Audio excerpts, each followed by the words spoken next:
Love, you seem to be under some delusion you are anything less than extraordinary. Who did that to you? Your guardians? Did they make you feel like nothing you did would ever be good enough? Or was it him? Grim. The woods heated with his anger. Tell me, Isla. Did someone else break the curses? Am I mistaken? Damn the vault. Damn the powers. You had nothing, and you broke the curses. You are the key. You see that, don't you? We were broken before you came. With you, we were saved. You are not a poison, Isla. You were the cure.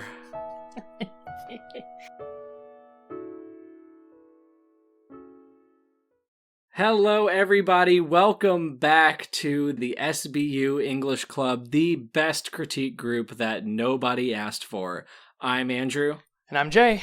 And today we are dead serious. This is one of the most complex challenges we've ever undertaken as a club. We have another returning author joining us today. Unlike Onision, who tends to write different books each time in a spiritual trilogy, this is the first direct sequel we have ever tackled here at SBU, and that is none other than the illustrious Alex Astor's Nightbane, sequel to Lightlark, the New York Times bestseller, TikTok sensation, fantasy romance, question mark, question mark, question mark. 30 under 30 maker. Right, yeah. A storied story, Lightlark, to be sure.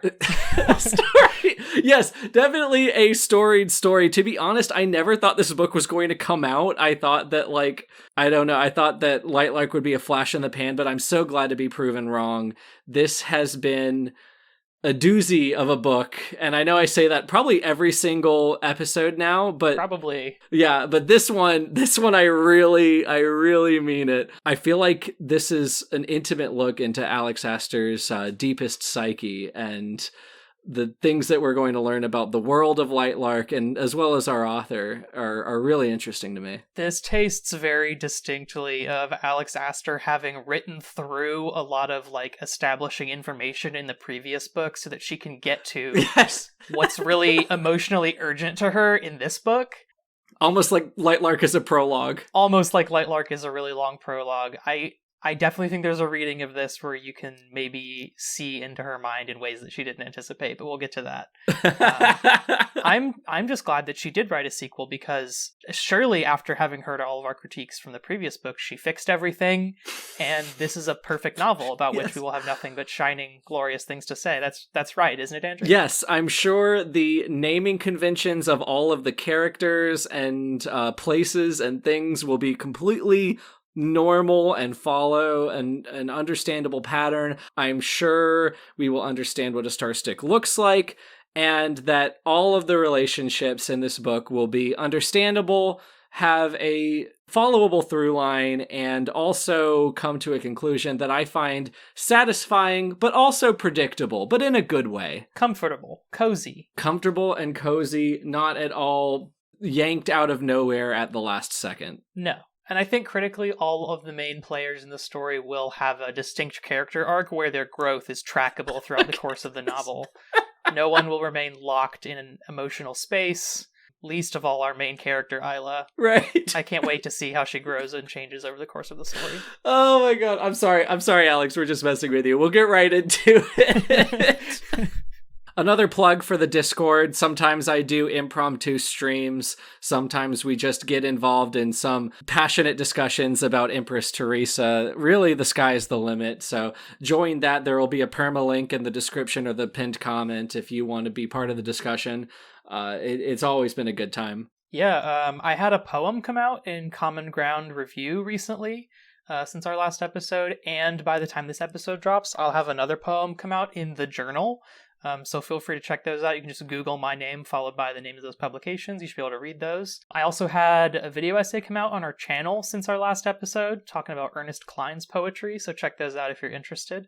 And I hang out in the Discord too, and I do tarot readings for people on occasion, so if you want to come and hang out and get a little tarot reading done, feel free to pop in anytime. Oh my god, I love your tarot readings. They're so much fun. So yeah, follow us on Instagram, on Twitter, SBU English Club Podcast. You'll find us. But without further ado, I think we need to dive right into a summary of Nightbane by Alex Astor, because this is a complicated tome of a book. Yeah, we've got a Nova's playlist level summary on our hands, I think. Literally, it's worse than Nova's playlist. God. Ah.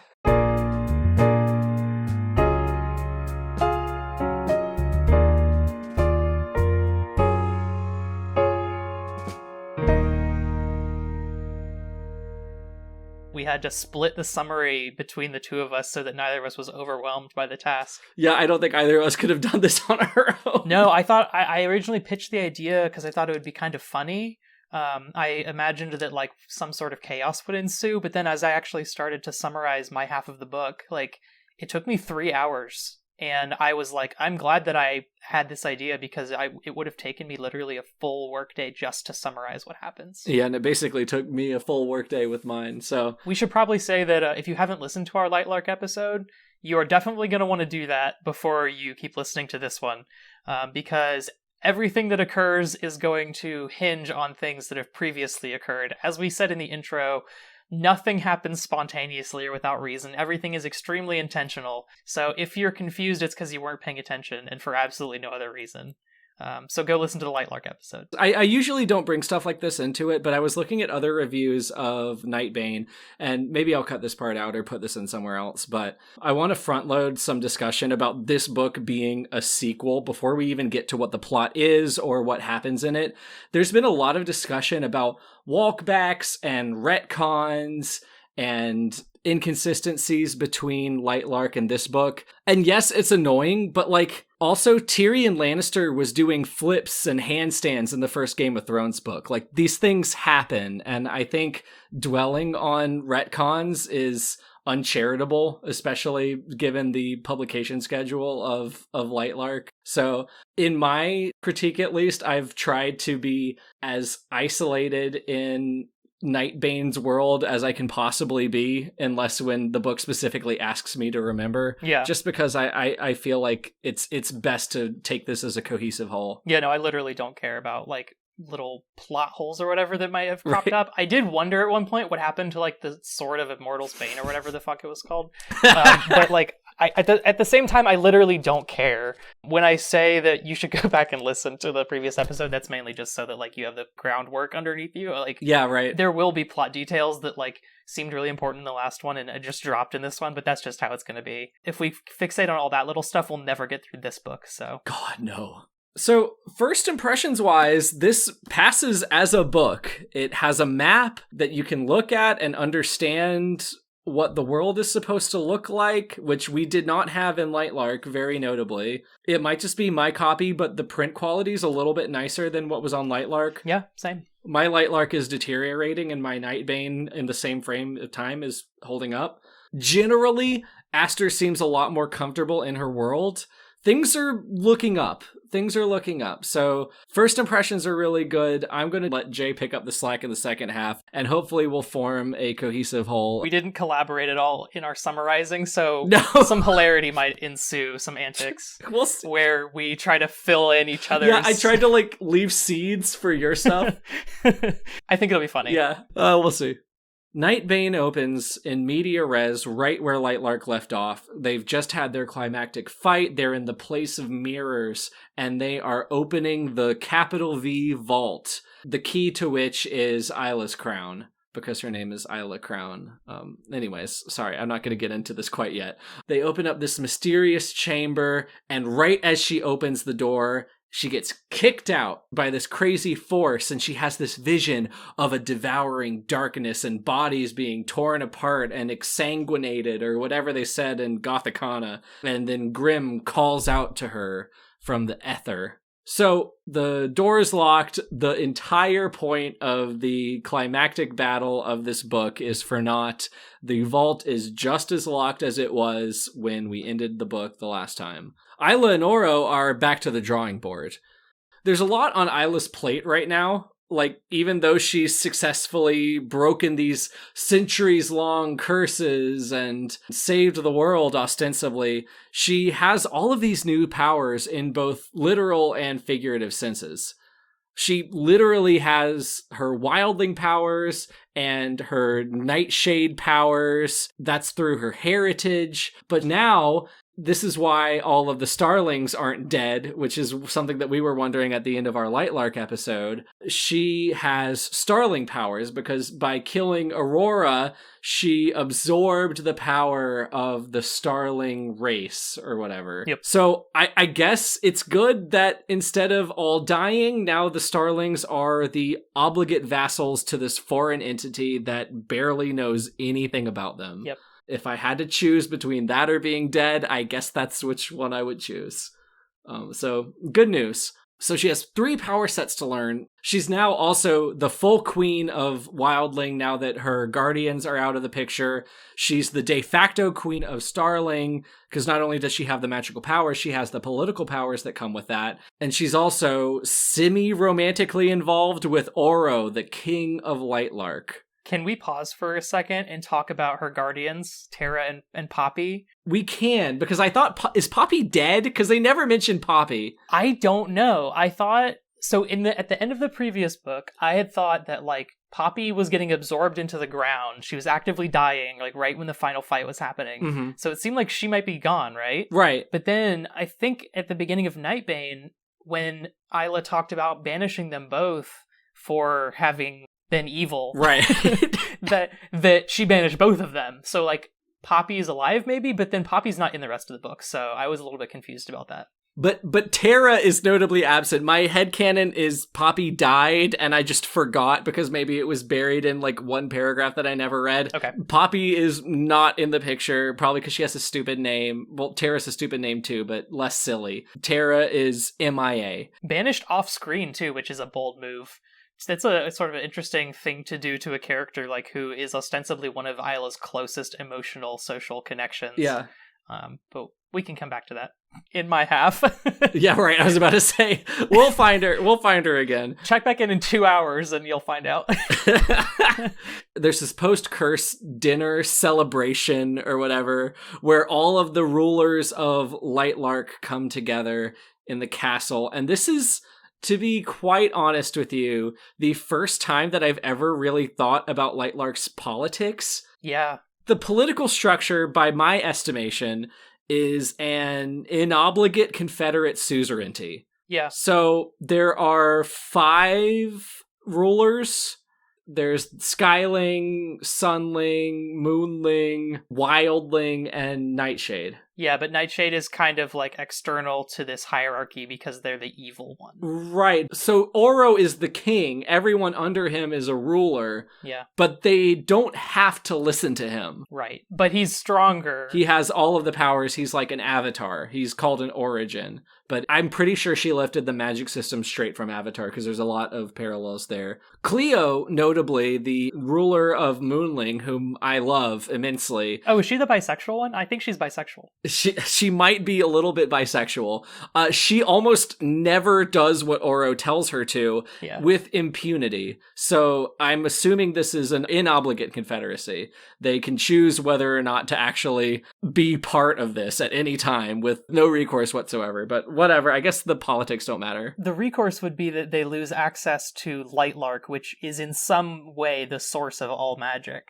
So if they fully pull away, then they'll die because they won't have magic anymore. I really don't understand the politics, but point is there's a dinner party, everyone comes but Moonling. We meet some side characters, and literally none of them matter until the later scenes that they will come in. I don't know why Alex chose to do it this way. I'm guessing from the less practiced prose and the continuing fixation on blades that this is like a cut scene from Lightlark that she shoehorned into the top of Nightbane. But that's just a theory. I have no idea. I was excited by this. Like, I was like, ooh, a new generation of characters for the sequel. But then, like you said, they don't really matter much except for like one pivotal scene each. So that was sort of nothing. Right. And those are peppered throughout the novel. It's ridiculous. But the blades thing is really bad in this chapter chapter, Isla asks to get a dress that is more blood than blade, which I assume just means a wet dress. Wet? Give me a wet one. I don't know. I can't imagine what a dress that is more blood than blade looks like, but whatever. Hey, magical singing, dancing tailor, can you make me a real greasy one? I want to be real slippery. I want to be a little sloppy. And then there's a character is described as being so large that he can carry 3 swords on his belt comfortably, which is a unit of measurement in Isla's head. I thought that was so funny. I nearly gave up the book at that point. It's never as bad as it was at that point. It's also meaningless. Like, who in this book doesn't have 3 swords at all times? Right, that's not like transformative of this guy. Yeah, that probably means that guy's a total wuss. Like, right. 3 swords. I need to do like an actual empirical count of the distinct swords that Isla has on her through the course of Lightlark, because it's got to be up there. So Grim haunts her like the ghost of Edward in New Moon, and he just comes and goes, and like in weird corners in the shadows of her eyes. We learn offhandedly and very nonchalantly that starlings are routinely kidnapped and enslaved, but never by whom or why. Right. We just kind of learned that they are victimized throughout history. This was really interesting to me in retrospect, because in my half of the book, there's a part where they make a big deal of the fact that, like, starlings are routinely kidnapped and eaten by mysterious creatures. So, like, apparently there's at least 2 external forces that routinely kidnap and then do evil things with starlings. So I don't know what that's about. Yeah, I don't have a problem with this inclusion per se, but, like, are the Nightshades the one kidnapping? Like, who's doing this? And why is this not this huge political issue? Especially when everyone's supposed to play nice under Oro's umbrella. Yeah, where are they going? I guess we'll never know, because this is literally the only time I remember it coming up. There are rumors of rebellion, because apparently the curses took too long to be broken, and a lot of people are just disgruntled and looking for a new order of governance. Seems fair. Yeah. I mean, I'm all for it. All of these characters bother me individually in their own way, so I wouldn't mind seeing something new coming out of this. There's a quirky magic food montage for some reason. Like, Beats try to escape from the path of forks, and it's like, it's just supposed to be like some kind of comedy scene. Oh, yeah, it's like a very, like, that's what Bilbo Baggins hates kind of song and dance number, where there's, like, lots of whimsy and flying kitchenware. Right. And all of this gets soured by the next course, which is blocks of ice with live fish swimming around in them. And this is when Moonling, which is Cleo's realm, shows up. But it's not Cleo, it's some agent of hers named Sorin. I won't bring this up much in my summary, but just know that every now and then Cleo or some other Moonling will show up in a scene and be like, I only support the winning side because I'm not evil, but I'm a bad guy. And that'll be the entire point of their inclusion in the entire scene. So just know that this is periodically happening. Case in point, this happens with Sorin. He's like, oh, I'm a Moonling. I'm not really keen on all of this. I'm gonna leave Lightlark at any moment. Just building up Cleo and Moonling as like this adversarial force in our heads, I suppose. And I know I've been negative up until this point, but this is the point that I really started to engage with and sympathize with Isla's character. Because, like I said, she's never really been the queen before. She's been locked in this warehouse and then thrown into this quote-unquote game for an entire book. She's never had to deal with Wildling as a political entity or as a group of people. And Sorin grills her on what's the population of Lightlark? Do they have magical powers? How many of them have magical powers? And Isla doesn't know any of this.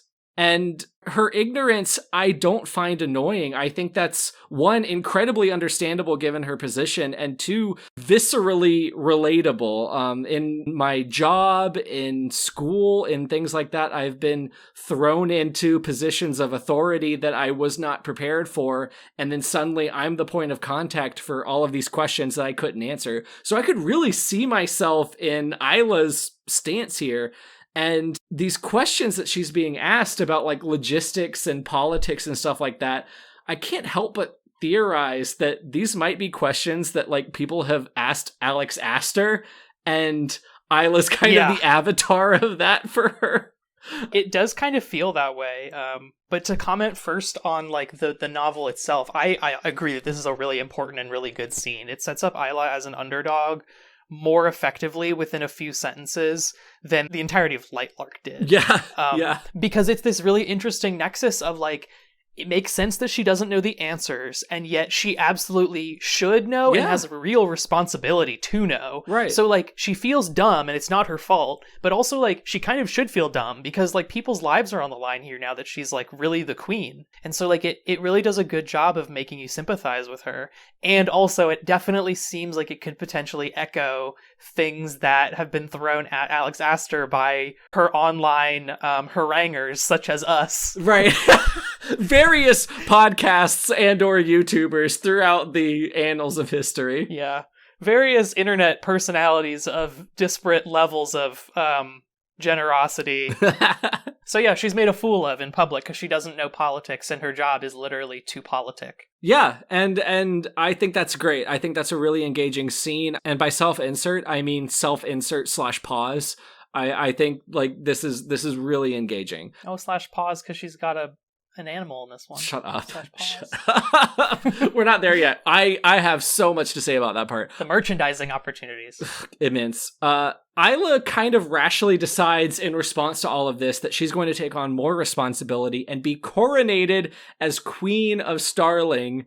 Once again, kind of just because I guess she has their magic power, so now she has to like step up to the plate. I guess if we're presupposing a monarchist society, that makes sense. I guess I'm okay with it. Sure.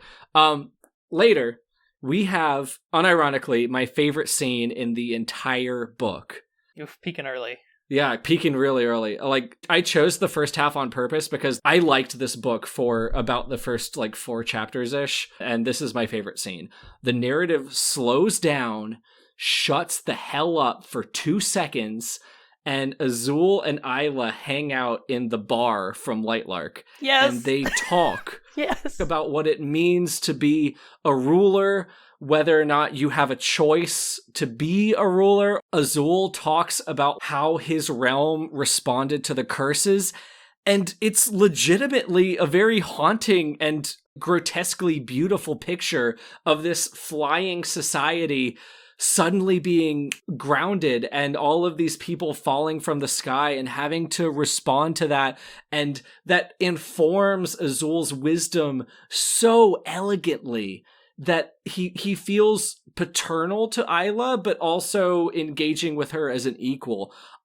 I loved this scene. This shot Azul up so high in my esteem. It was so interesting to me and so cozy, I guess is the word for it. Yeah, he's just such a guy. Like, yeah. He has this wisdom and he wants to share it with her. Like, he really wants to help her, but also, like, he kind of has to let the reins off a little bit because she's also equal to him in station, technically. Right. And it was really nice, like you said, for the narrative to just slow down and have these characters, like, talk about their problems like people. Yeah, like human beings.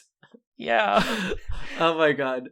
And this culminates in Azul convincing Isla to confront her people and see what they really need. I don't want to nitpick this early, even though I've already been nitpicking this early, but Isla doesn't tell the wildlings that Tara and Poppy are banished at any point. And I don't know why.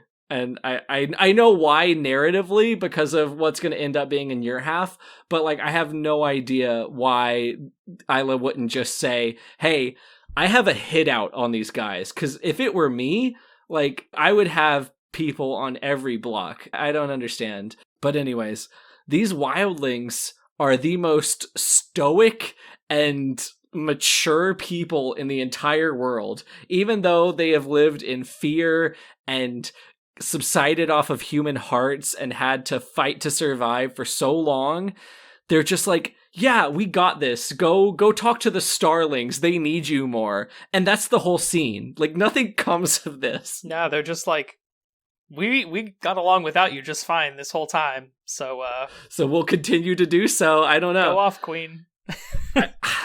And I guess that's fine, but it was just like, not one person has a problem with her. Right. You know, like, not one person is like, hey, help me, please. I don't know how to cook food because I've been eating raw human hearts for centuries. Like, I feel like that's not unrealistic. No, not at all. And also, like, when Azul told her to go talk to her people, I kind of expected her to, like, have some kind of referendum where representatives from each town would show up at the castle and they would each voice their people's needs. But instead, Isla just, like, goes out into the country and, like, literally talks to everybody at once and is like, hey, raise your hand if you need something. And nobody raises their hand. And it's like, well, I probably wouldn't either, because it seems like a trick. Right. That's such an awkward position. Execute all the whiners. That one right there. Get him. You saw him. Yeah. Oh my god. So, Isla goes to Starling at the wildling's behest, I suppose, and she has this little coronation scene where Oro crowns her ruler of Starling as well. But then suddenly, oh my god, a rift opens up in the earth and outpours this army of flying lizard dragon men scalies. They're called Drex. The narrative doesn't tell you this until later, but I don't care. I'm going to tell you this now. They're called Drex. They kill a bunch of people, and then they just fly away. That's the scene. They seem to be invulnerable to damage as well. Right, they're super strong. It's assumed that since Isla ended up unscathed, that they were summoned by Grim.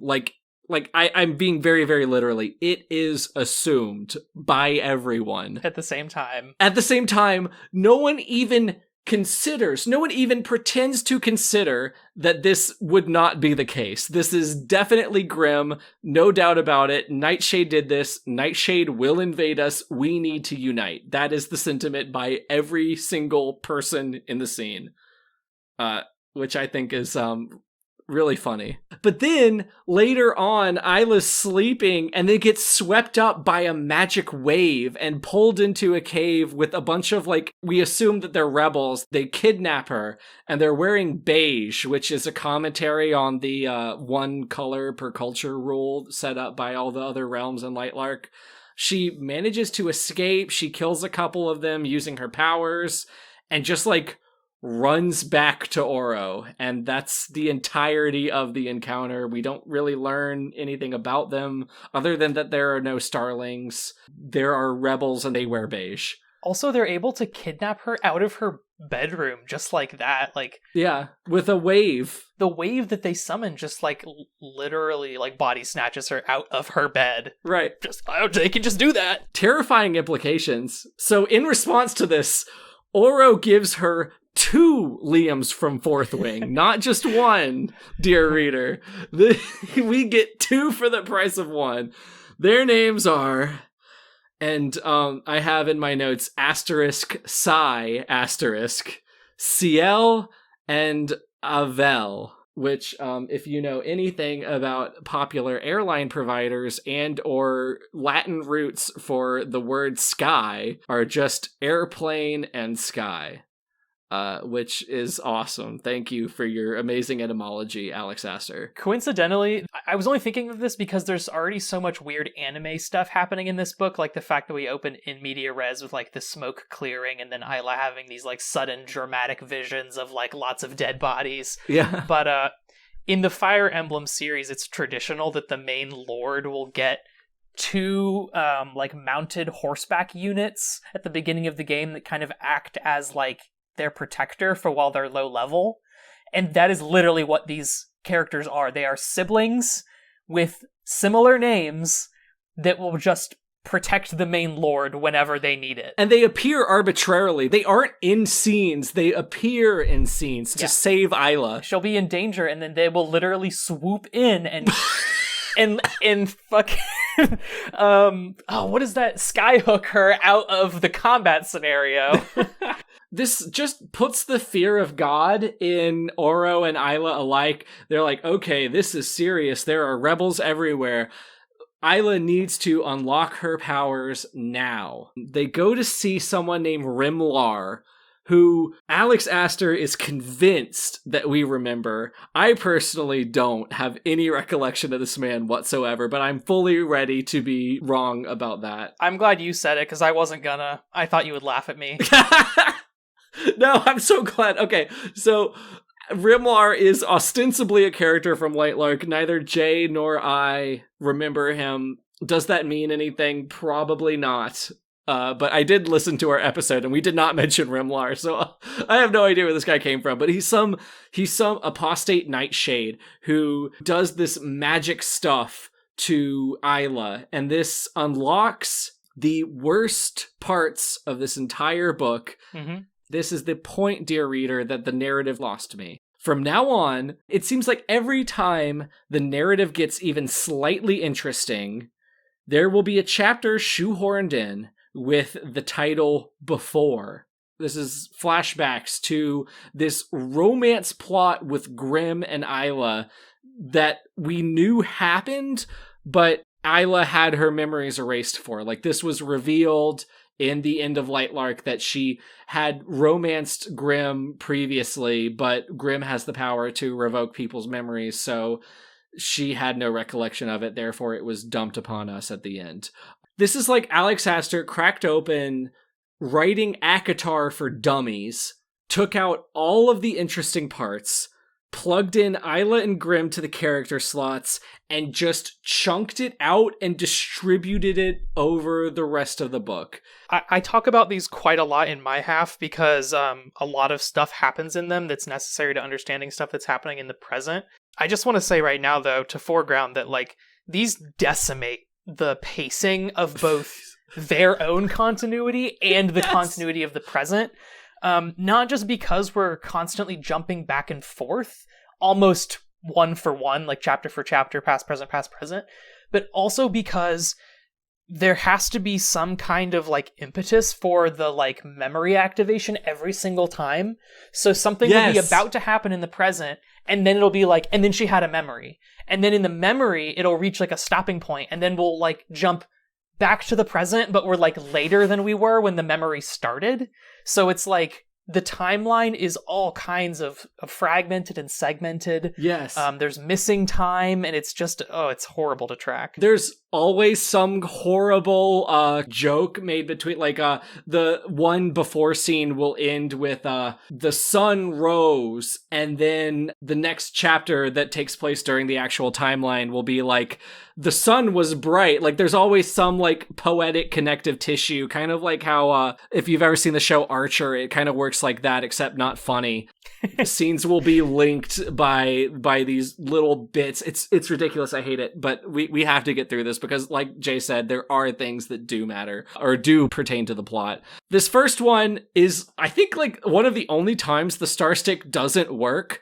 Isla has accidentally teleported herself to the Nightshade Castle, and she's running from guards. It's this comedy of errors. She ends up in this antechamber with all of these prospective concubines for the ruler of Nightshade, which is, at this point, it's apparent that Grim and Isla have not met before. This is like before the Centennial. To be fair, all of these women are really down with it, and when Grim chooses Isla as his lover of the night, he is very clear to obtain consent, so this isn't as gross as it could have been. But it's so weird, and it's straight out of ACOTAR. I can't remember, but there's some, like, festival or mating season or whatever where this exact same thing happens. Like, Farah was in a line of women, and they were all like, I hope I get to bed Tamlin tonight. It's so crazy to me, the parallels there, but I mean, it's a trope, so I'm not saying that there's any bad faith cribbing. I think this is like a deliberate kink that the book is invested in. Like, there's a lot of Isla being like chosen in particular by a Grimm in various settings for like sexual reasons. Mm-hmm. So I think that's part of the romantic draw of this scene. And like, yeah, like you said, like, to the book's credit, like, Grimm is very clear about obtaining consent in this scene, even though the power dynamics are ostensibly like totally fucked. I don't know exactly what the book is going for, but I can see that it's trying to be sensitive. Mm-hmm. Sure, yeah. It's trying to be sensitive. Isla's so overwhelmed by lust that she lets him kiss her, but then she kind of comes to her senses and stabs him out of reflex, teleports away, and the scene ends. So we're back in the present, and we have to relearn everything that we had just forgotten, and time skips forward just a little bit. We are back in the Place of Mirrors at Wild Isle, so that Isla can practice her wildling powers in safety. Only wildling powers can work in the Place of Mirrors, so this is kind of a neutral grounds for her. Throughout these training montages, Isla's quote-unquote romance deepens, and they train together. Oro's an origin, so he has wildling powers. He is in a little bit of a position to help her. He's not like a wildling master, they call it, but he knows enough. There's another before scene where Grimm just teleports into Isla's bedroom in the warehouse and just taunts her, and that's the entire scene. There's some romantic tension there, I suppose, but it doesn't matter. More training montages. Maybe Oro had this power before. I'm willing to be wrong about this again, kind of like with Rimlar, but apparently he has like Midas touch powers. And he dumps this sob story on Isla where he accidentally turned his best friend into solid gold. And in response to this, Isla makes some flirty joke about him making her a golden rose, or at least a golden blade of grass. It's completely tone deaf. It's like if your boyfriend told you that his best friend died in a skiing accident, and you're like, ooh, can you do a flip for me next time? Like, it's so crazy. It is. I have no idea why she acted like that. It was super weird.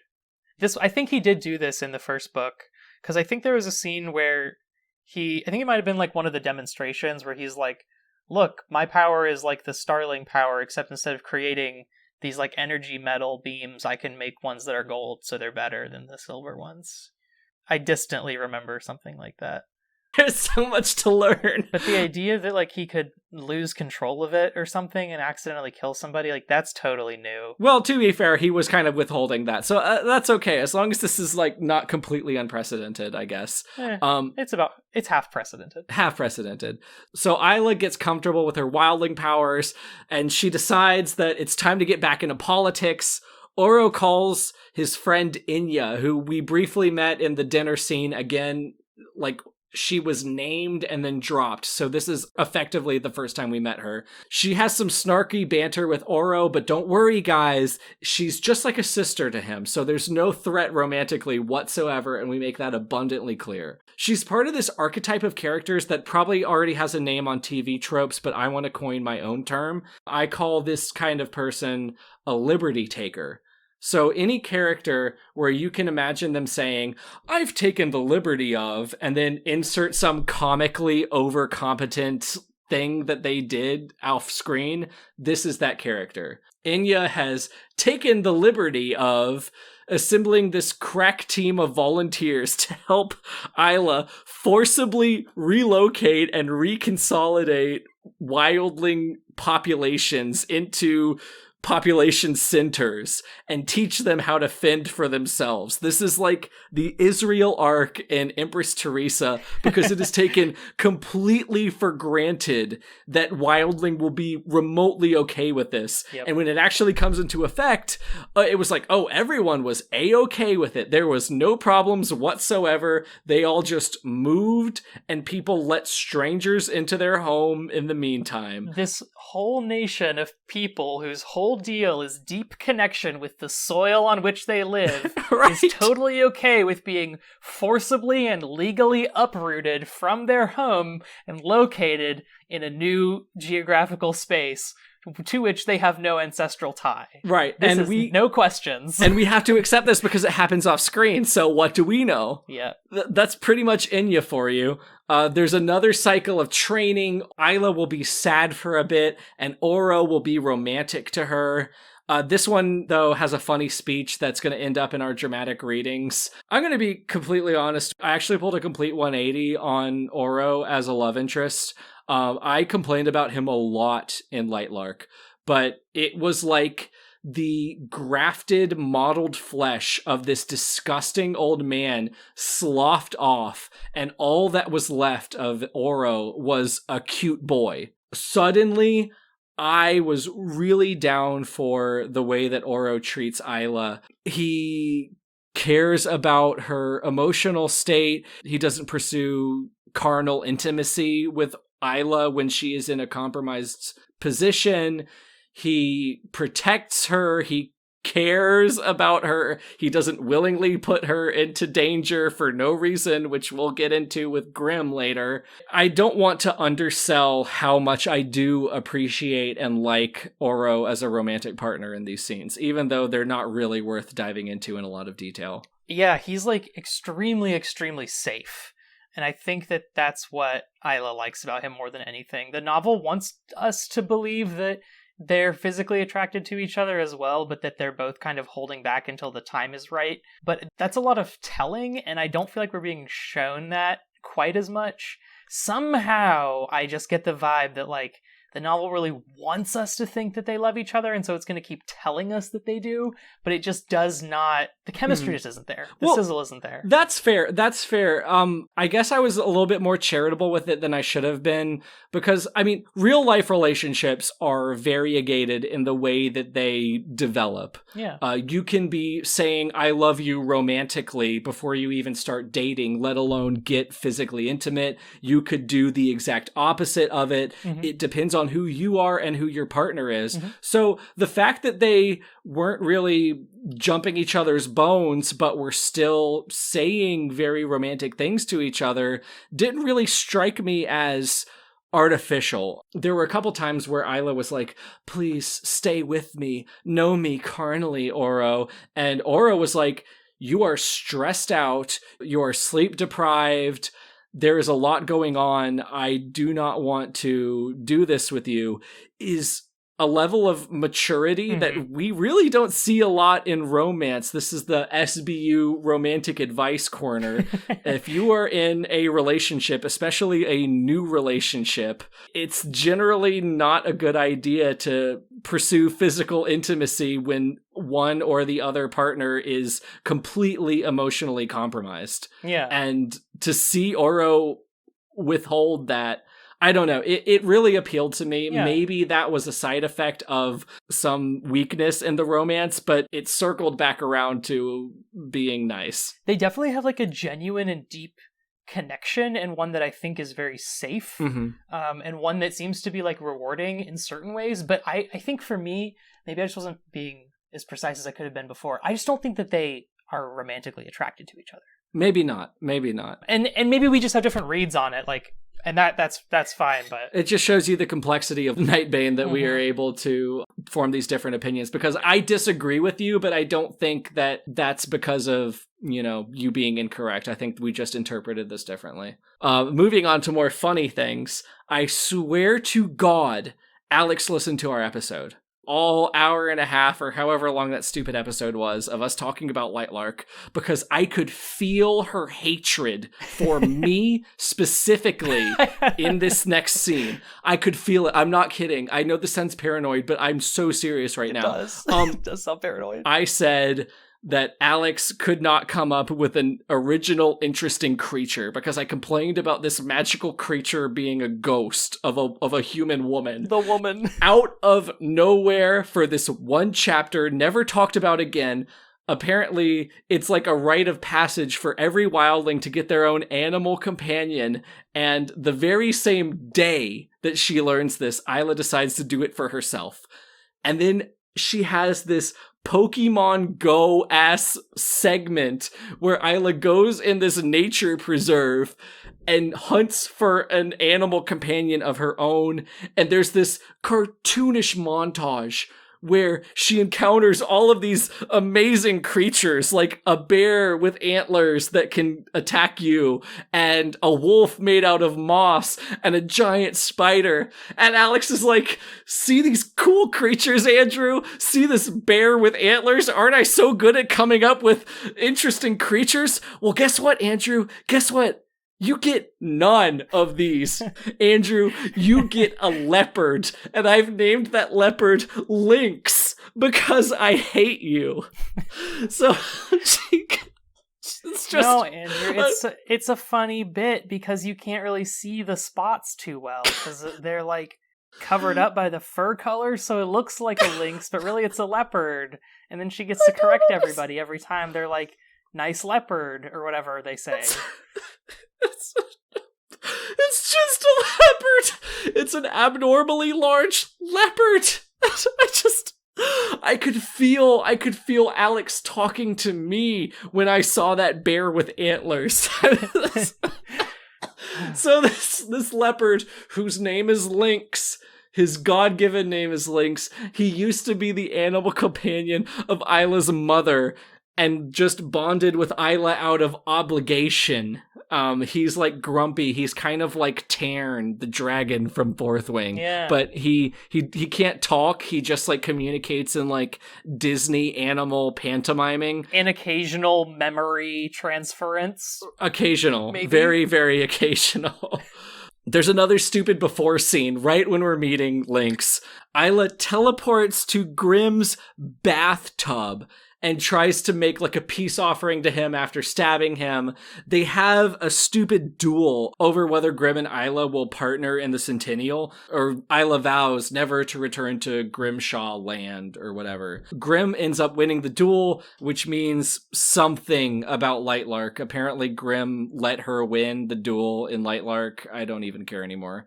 Isla meets some new starlings, which includes Marin, the Starling representative, and a twee little annoying girl named Cinder. There seems to be some kind of mysterious stuff going on with Cinder, this girl. Alex just keeps winking at us saying, oh, isn't this girl mysterious? She never leaves her home. She's isolated from everyone, but she sure is funny in like a Disney way.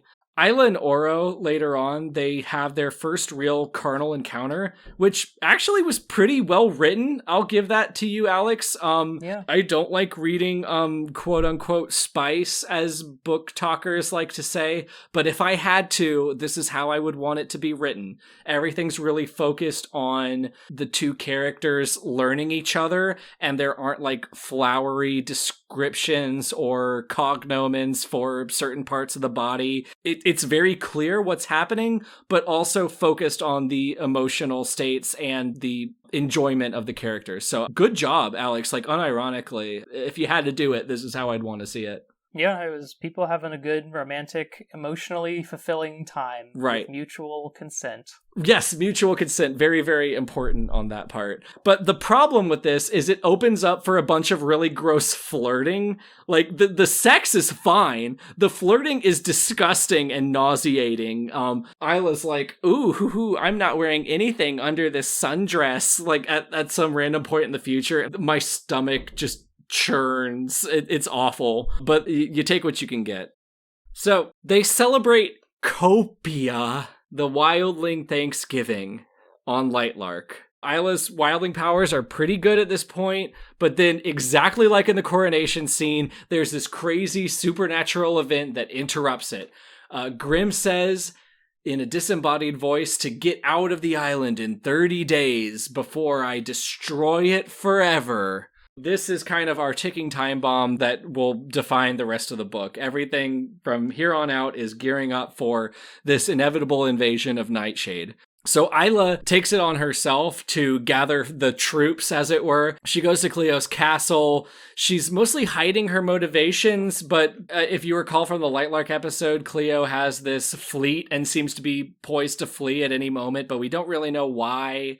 In a later meeting, Cleo shows up and like sort of offers help. She has this quiet moment with Isla where she like magically shows up in Isla's patio or whatever. Right, I don't care. On her back porch while she's grilling.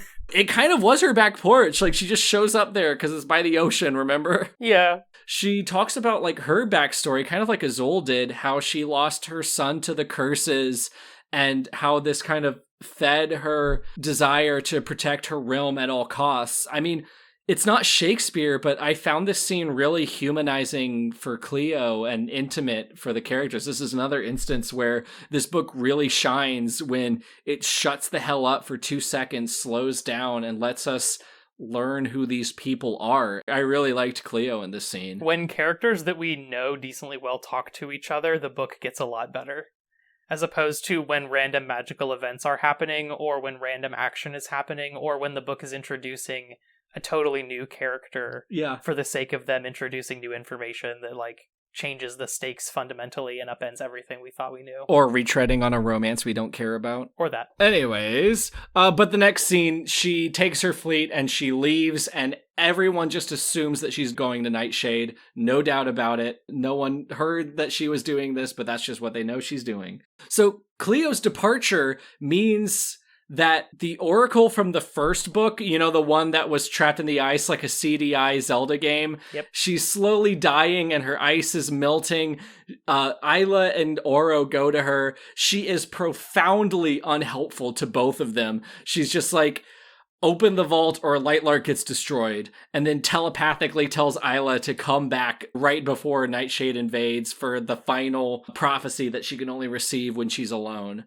There's another flashback. Isla is back in stupid Nightshade looking for the skin gloves that came up in the first book. She gets attacked in this market. There's this wacky montage again. She gets captured and shackled in her underoos for Grim to find her in the dungeon of the Nightshade Castle. And he's basically like, help me find this magic sword MacGuffin and I'll let you go and I'll give you your star stick back. And Isla's like, sure, whatever. And that's the scene. There's some more war preparations. Isla gets like all of the wildlings to agree to fight for her. Again, these are like inhumanly stoic and down for whatever people. I don't understand it. There's this Avengers group of Oro's friends who barely feature for the rest of the book. Yes. We get a whole chapter outlining his relationship with every single one, and they might show up maybe 1 or 2 more times. They're completely useless vestigial characters. It's ridiculous. I was really insulted by the scene where like we learn what the thematic purpose they serve, because Zed, who is secretly a Nightshade, is like mad that like if people found that out, he would be in real danger because they're about to be at war with Nightshade, right? So like he might be the victim of like, I don't know, systemic or state or mob violence. And then I guess Isla like waggles her finger at him and is like, no, honey, we're all different. I didn't choose to be the queen of 2 nations. I'm just as oppressed as you are. And it's like, what the fuck are you talking about? This is ridiculous. It made me so mad. Not the shining stars of this book. So Azul is a flight risk too. His nation is a democracy and they're like voting whether or not to participate in this war. I have no idea why they would or wouldn't, but it looks like everyone's in Skyling is poised to not fight and leave. So this pushes Isla to pretty desperate measures. She decides that she wants to contact the Vinderlings, those banished wildlings who hate her, and I think they're also cannibals. They live out in the tundra somewhere. They're very strange little guys, those guys, but they're on the table now for recruitment. There's a part somewhere in here, I think it's right after Oro's friends get introduced, where she goes back to Remlar and he says that she's the only person living who has the power to turn death into life, whatever that means. Well, I got it. You know, Wildling has life powers and Nightshade has death powers. That made sense to me. Okay. She can, like, create, like, she, like, makes plants grow with Wildling powers and then kills them with her Nightshade powers. But that's just growing a plant and then killing it. That's not turning death into life. I'm going to turn your life into death. This book's going to do it first, I think. In another before scene, they continue looking for the sword, Grim and Isla. The first step is to check with some creepy blacksmith. Not the blacksmith. The blacksmith is like a crazy person. He never comes back, but right as he starts attacking them, Grim vanishes and abandons her to fend for herself while he attacks her, beats her within an inch of her life. Only then does Grim return, and he said he did that out of curiosity. They don't get anywhere closer to the sword. The whole scene is for nothing, just so we can see that Grim is willing to endanger Isla to significant degrees for completely minuscule goals. It's ridiculous to me. But in media res, Isla continues to look for Starling volunteers to like make an energy shield or whatever against the Drex and incoming hordes of Nightshade. She searches for the most powerful Starling wielder, and what do you know? It's Cinder, that random little girl with all the twee dialogue who Alex winked at us about. Wow, she like makes meteors happen or something. I don't care. She's a child. She has magical powers. It's like a trope or something. All we need to know from this last before scene, before I hand it off to Jay, is that Grim has this MacGuffin pendant that makes him immune from the curses.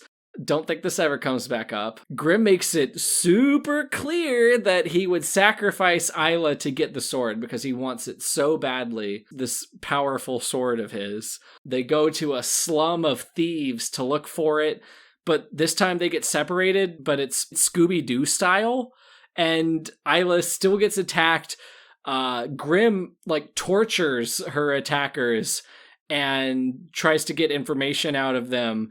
This is like another setup foreshadowing bit because Grim is like, I swear I won't kill you if you tell me where the sword is.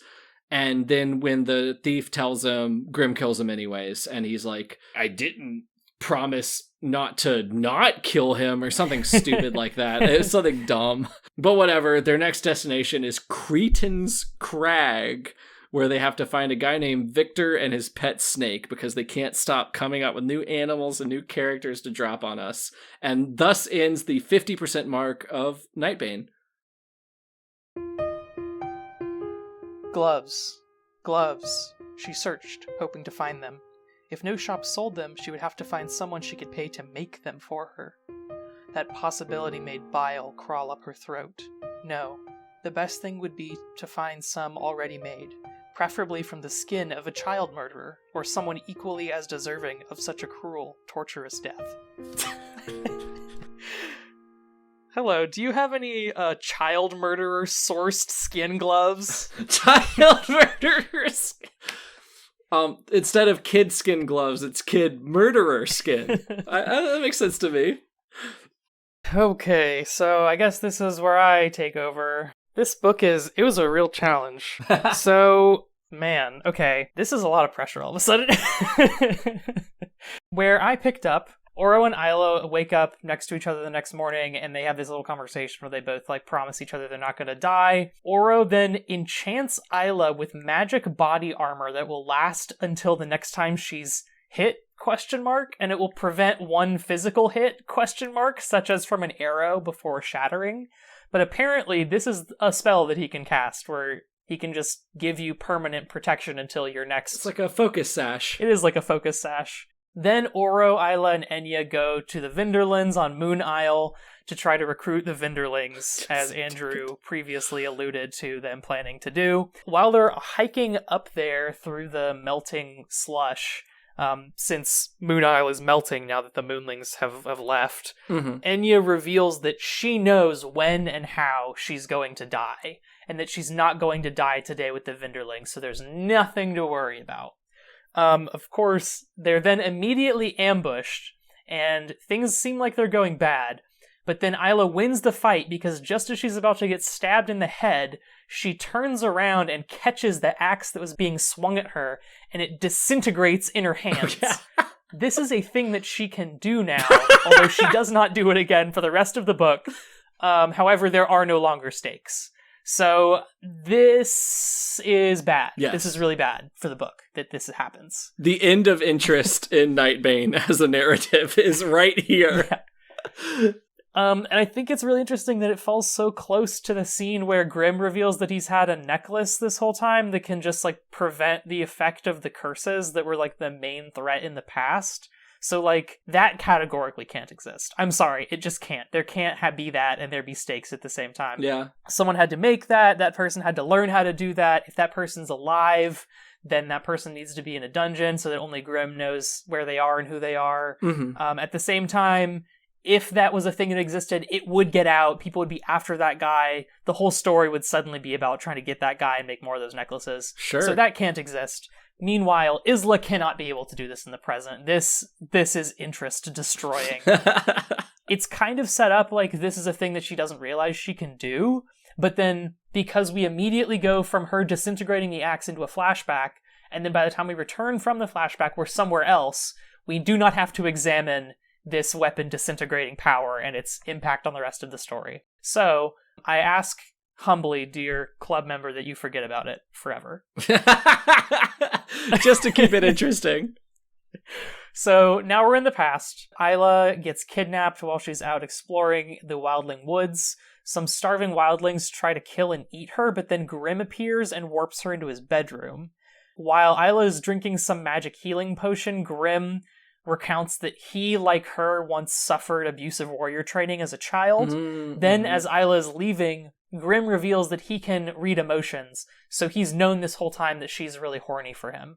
So that's a thing. Another interest-decimating plot point. But then the novel will continue to do this does he know, doesn't he know kind of thing. Like, it'll be written as if he doesn't know for sure, as if there's any doubt between them, so that there can still be tension. So I'm not really sure what the point of this is, except to embarrass her, so that there can be that brief moment of that particular kind of, like, sexual interest. But whatever. Then we're back in the present, and Isla tries to get the Vinderlings to join her little army that she's putting together. But they refuse to fight until someone, like, fixes some kind of weird magic wasting disease that's, like, spreading throughout their population. Oh, yeah! The wildlings have potion ingredients to, like, just fix this, so Isla goes and gets them. Yeah, they have a flower with, like, little petals or little droplets that'll heal you. Yeah, so, like, they just go and get that, and that's it. Now we have the Vinderlings on our side. Yeah, then they have the Vinderlings on their side. They don't actually get them until a little bit later, but, like, basically this is, like, that's checked off the list. Mm-hmm. There's a flashback scene where Isla and Grimm train with the Star Stick. This does feel to me a little bit like retconning to try to explain why Isla always used it perfectly every single time in the first book. Because Grimm, like, makes her practice using it at, like, various distances and with various levels of precision. He also does some combat training with her. Then back in the present again, the Starling town is attacked by some kind of creature, so Isla goes to investigate. She wanders off into the woods of Star Isle, which are apparently made of metal, ? She's then attacked by a big serpent, and she's losing the fight, but then Avel and Ciel literally swoop in and save her. The serpent then turns out to be a magic lady of unclear but definitely wildling origin, and Isla is like, I'm the queen of you. You're gonna join my army whether you like it or not, because I'm in charge. And, like, she's very insistent that she's in charge. This is a thing she's been doing throughout the whole book, but this is one of the more, like, in-your-face instances of this happening. Is she a Naga? Yeah. Like, she's a snake woman, like body of a woman, tail of a snake? I thought she, like, turned between woman and snake fully. Oh, okay. See, it shows you what I know. Continue. Functionally, it is the same, but she's at least part woman, part snake. I thought of her as a Naga because that's cooler. Yeah, we can call her a Naga, sure. Yeah, why not? It's better than just a woman, my favorite type of magic creature. But then the snake lady is basically just like, no, I'm not gonna do that. You just lost to me in a fight. And then she fucks off. And as she's fucking off, she's like, and also I'm gonna keep eating starlings who wander into my woods because you can't do anything about it because we just fought and you lost because you suck. As you should. And Isla leaves. And scene. So that just happened. Then there's another flashback. This time, Isla and Grimm go looking for the sword at Cretan's Crag. So, this is a big one. There's, like, a big festival in this town, which is on a cliffside. And one of the thieves who is in this chain of people who has like been in possession of this sword is there. And they think that maybe he's the one who actually does have the sword. For the festival, though, it's like traditional that people will dress in as little clothing as possible. Yes. Including even maybe just paint so that like they're a little bit harder to see, I guess. Yeah. There's all dumb antics, and basically Isla ends up getting roped into this like dancing thing where she has to strip naked and then dance under an illuminated sheet so that everyone can see the silhouette of her naked body. This gets the evil thief guy who is a pervert's attention, so that he then chooses her and is like, come to my room with me, little girl. We need to emphasize that this is at Grimm's behest that she's doing all of this. She's not like, ooh, let me tempt this guy. Grimm's like, hey, do this for me. Well, he's like, aren't you a wildling? Isn't your whole thing like being able to tempt people into like falling in love with? So like, do it. Extremely gross. But anyways, I digress. So yeah, she does tempt the guy, but not through magic, just because like he saw her naked body's silhouette through the sheet. He takes her to his room and she pretends that she's going to have sex with him long enough to get the location of the sword from him, because it turns out he doesn't actually have it. She then knocks him out, and then Grimm storms in just in time to see her like on top of him. Grimm's ready to kill the guy, but since he's already knocked out, she and Grimm like start getting physical before Grimm like warps them both away. Then we're back in the present, so that's that. There's this interesting moment then where after this occurs, Isla's like kind of distraught. So she wakes up in the middle of the night to do some training. And while she's alone, she tries to use her necklace that she can't take off to summon Grimm. But it doesn't work. For whatever reason, like she's trying to like literally saw off like this necklace that's supposed to be... Its one use case is to summon Grimm. And it won't come off, and it also won't summon him. Which I thought was kind of interesting because like I can't think of another instance in a story where like someone gives you like a free powerful entity summon, and your reaction to that would be like, get this off of me, like I want it off and I can't take it off. Right. It was kind of ironic in a way that I enjoyed. It's completely undermined later when she later does this exact same thing, but this time it works. So I don't know why it didn't work this time, but it doesn't. Well, he just didn't feel like going at that time. I guess he just didn't feel like it for some reason. As Andrew was saying, the Skyling vote does go through and they decide to leave the war, but Isla convinces them successfully to leave like a small flight force behind in exchange for her making Starling a democracy if they win the big fight that's going to happen. So good news. They get some Air Force guys, I guess. Then there's another past scene where we learn that at the end of the previous past scene, Grimm and Isla never actually went all the way, but they got close. So then Isla is in Grimm's room at one point, and there's like a lady there, and she gets paranoid. She and Grimm go to the location that the thief at Cretan's Crag told them to go to, and there's more thieves there, and then Grimm brutally murders a bunch of them. God, there's so many brutal thief murders in this book. Yeah, he just like kills them all, like, to try to flex, I guess. Like, it's kind of framed as like him showing off how cool and powerful he is to Isla. Yeah. She calls him like a big silly baka, basically, and then they walk back to his house. And she's like, oh, why would you think I would want you to do that for me, you fool? And it's literally just baka. She's like, baka. Then Grimm is like, hey, by the way, don't worry about that lady you saw. She's just like my general or whatever. And also at some point while Grimm was killing those guys, they got the info they needed to find the place where the sword actually is. So then they're like, we're going to probably go get that soon. And then the scene's over. So back in the present, they had been trying to get some magic ore that they thought could be used to make weapons that can kill the Drex. So they pull a Noah and they open a mine to get the special ore. In the Pterodactyl Hill. On Pterodactyl Hill, Isla goes and gets the mean Moonling Soren to heal the Vinderlings. So, like, with his power and the Wildling flower, they're able to do that. Sure. And Isla has a training montage with Lynx while that's happening. There's, like, a strategy meeting. And all of our main characters agree that the best place to host the big battle against Nightshade would be in a big field that's in between the castle and the capital on Lightlark. Mm-hmm. There's like a big flatlands right in the middle of the island, and in the middle of that, between the castle and between the main town, that's where they're going to have the fight. Was that not also where the coronation happened? I thought that was on Starling Town land. Maybe it was. I can't remember. Anyways, continue. This doesn't really make a lot of sense to me, because if you could choose where to position the enemy forces, why would you do it next to the two structures that you need the most? Right. Step one. And B, when one of the central attributes of the enemy forces is that they can break out of the ground anywhere they want, and the other central attribute is they can warp from the shadows anywhere they want, how are you going to ensure that they fight in this one particular field that you wall off with starling boundary magic and also some other... Must be the boundary magic, then, doing it. No, but the boundary magic is, like, creating, like, temporary walls and stuff. It's not, like... Funneling them? Yeah, it's not literally able to, like, constrain them to an area. It's like you built a wall, but it's out of magic. Well, they just put Isla there so that everyone congregates around her. All the Drecks go towards her. That's true. She's there, so that's where the fight's going to be, I guess. But they just take for granted that because they have decided this is where the fight's going to happen, it's going to happen, and that is what happens later, so don't worry about it. Then we're back in the past. Jeez. Isla and Grim finally go to the location to get the sword. It's a cliffside cave, and there's a dragon. But they thought all the dragons were dead, I guess. This is the first time we're hearing this. Yeah. Isla sneaks past the dragon to get the sword, but then some kind of arrow trap activates, and Grim has to use himself as a shield to stop her from getting shot. So they immediately warp back to Grim's room to get him healed up. While Isla is healing him, Grim reveals that you can use strong emotions to strengthen your magic, but if you do, it's like dangerous or something. It's like chaos magic in Handbook for Mortals. Yeah, it's like chaos magic.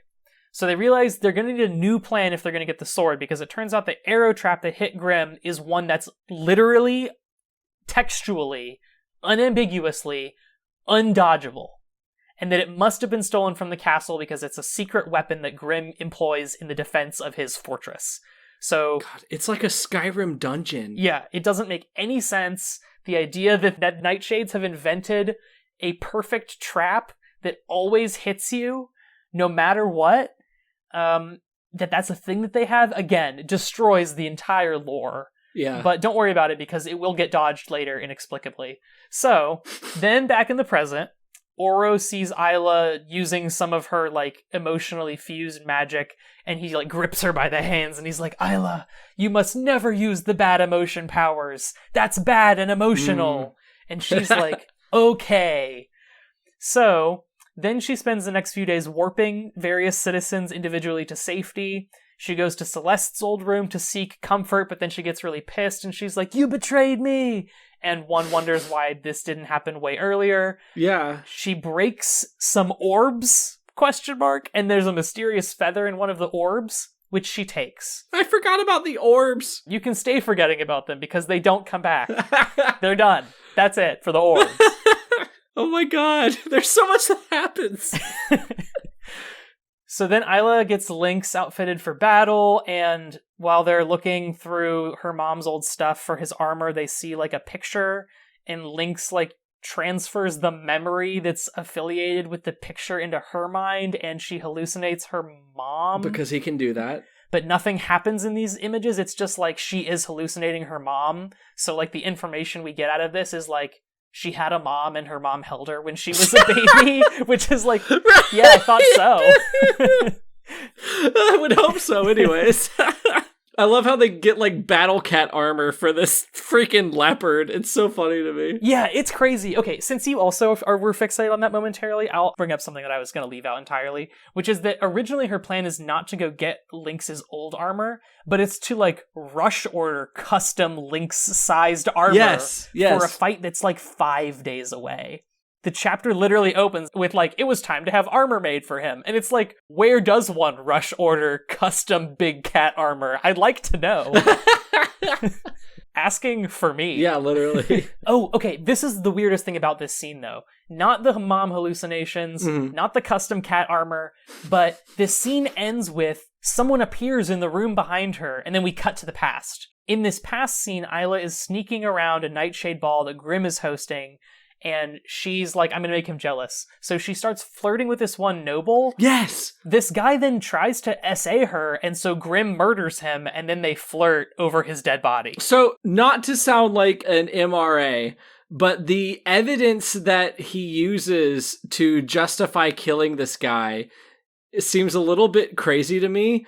He's like, you're showing signs of this fantasy Roy Hypnol. You have like a flushed face. So that's why I murdered him. Yeah, that's a good point, actually. I didn't even think about the fact that Grim could have been lying. I just assumed he was telling the truth. I mean, I'm not saying that he wasn't, like, in the universe telling the truth, but, like, having a flushed face at a party where you're drinking a lot, I don't know. I feel like, was this what we thought it was? No, I think it's a fair question, especially given Grimm's history of, like, randomly murdering people. Murdering people? Just right. to flex and to show Isla how powerful and cool and sexy he is. Right. This guy is categorically a very important noble. We learned previously in the scene that all of the people at this party are, like, important governmental figures of some kind, so how this is going to be covered up, or the fact that no one will ever react to this, seems like a weird omission, but, like, in the context of the rest of this book, it's easy to just let it go. Yeah,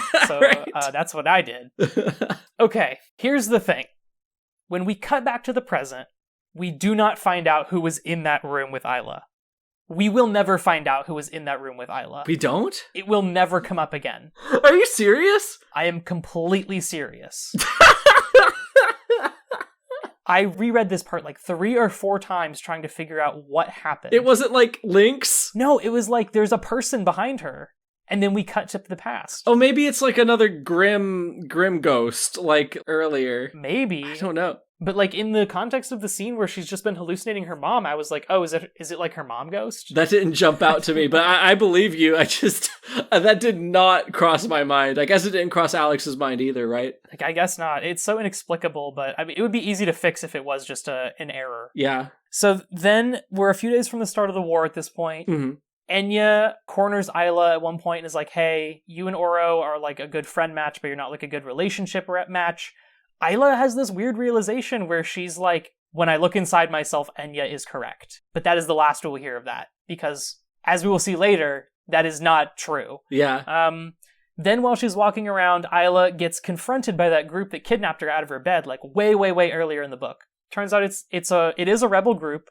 They're being led by Marin, who is that Starling diplomat. The group is dedicated to breaking this curse called the Nexus, which is the reason that commoners have weaker magic than royalty does, and apparently it's a curse that the Nightshades made forever ago, but then everyone forgot, and Marin thinks that Isla has a flare that lets her be immune to curses and or break them, and breaking the Nexus would for some reason require killing Oro and abolishing all current monarchies, so Isla straight up tells Marin, go fuck yourself, I'm not going to do that, and then she goes to bed. I forgot, yeah, they had no intention of, like, actually harming Isla this entire time. Yeah. She, like, murdered a couple of them in the first scene when they tried to kidnap her. Oh my god. Yeah, they actually, like, apologize. They're like, sorry, we didn't mean to make that, like, big water fist, like, drag you across your own floor. We got a little carried away. Anyway, we want equality, and she's like, no, I can't let go of my boyfriend for this. She's like, no, I'm actually just as oppressed as the rest of you because I'm, like, different from the other rulers. So. Then we're in the past again. Surprise, surprise. Grim warps into Isla's room, and he's already bleeding out. She heals him with a potion. Grim reveals that Nightshade is a cursed land from which these creatures called Drex occasionally just burst.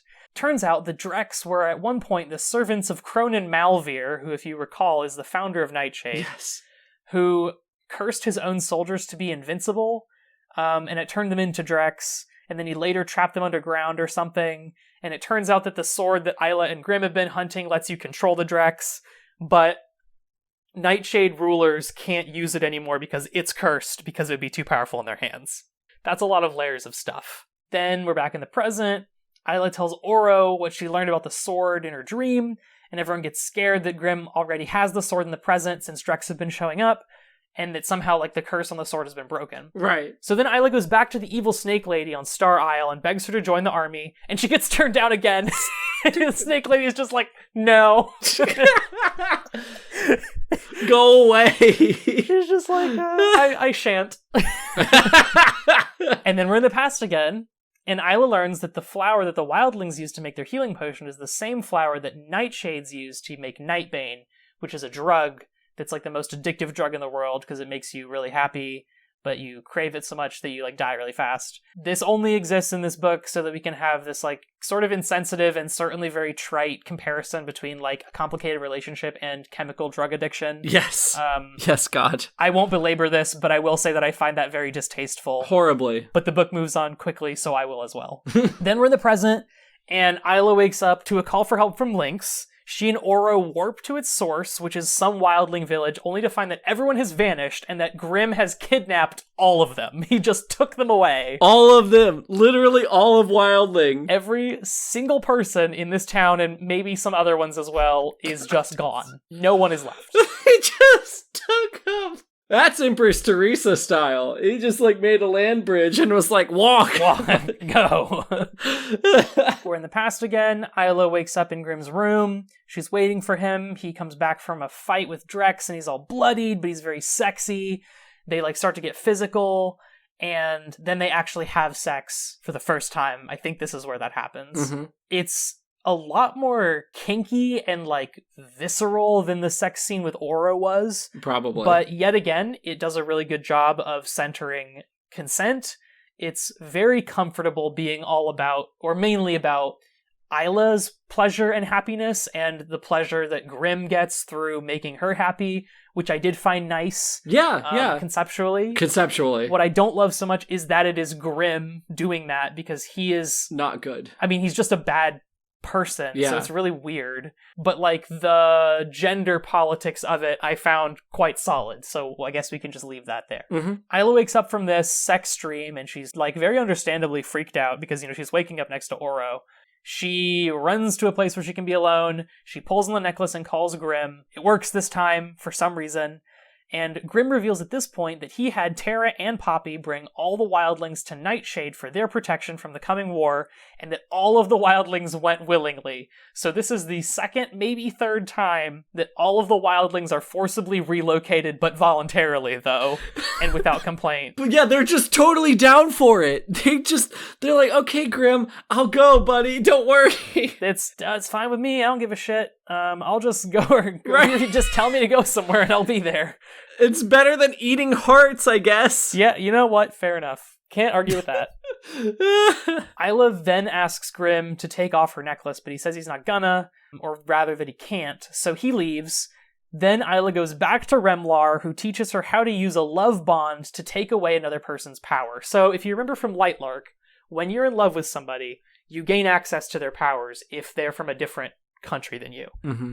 Apparently, you can also use your love bond to temporarily steal and or disable another person's powers. Remlar teaches her how to do that. He just does it for free, which then lets the gang make this plan where Isla is going to, like, steal Grim's powers away from him long enough for Oro to land a killing blow during the big fight. Isla then goes back to Remlar again, who reveals that he comes from a place that isn't any of the places we know about, but is called home. And he's like, I'm a Nightshade, but am I really, though? And she's like, I don't know. And I'm also like, I don't know. So then that's a thing. This is just something that I just wanted to make sure that I included Remlar saying that here, because it was something that I didn't know what he meant the first time I read, so I thought it was a throwaway line, and then on my second read through I was like, oh, okay, he means that. Yeah. Then we're in the past, and instead of trying to figure out how to get the sword that they still don't have, Isla and Grim go on a romantic hot air balloon ride in Skyling. Isla racistly cosplays as a Skyling to blend in. Like, not only is she wearing their traditional clothing and makeup, she wears Skyling face. Like, literally. She literally does. Yeah, she does it in the library heist scenes too, so. But something about her, like, making up her face to look Skyling in this one feels so much more egregious, and Grim's like, thumbs up. Yes, you look like you're racist.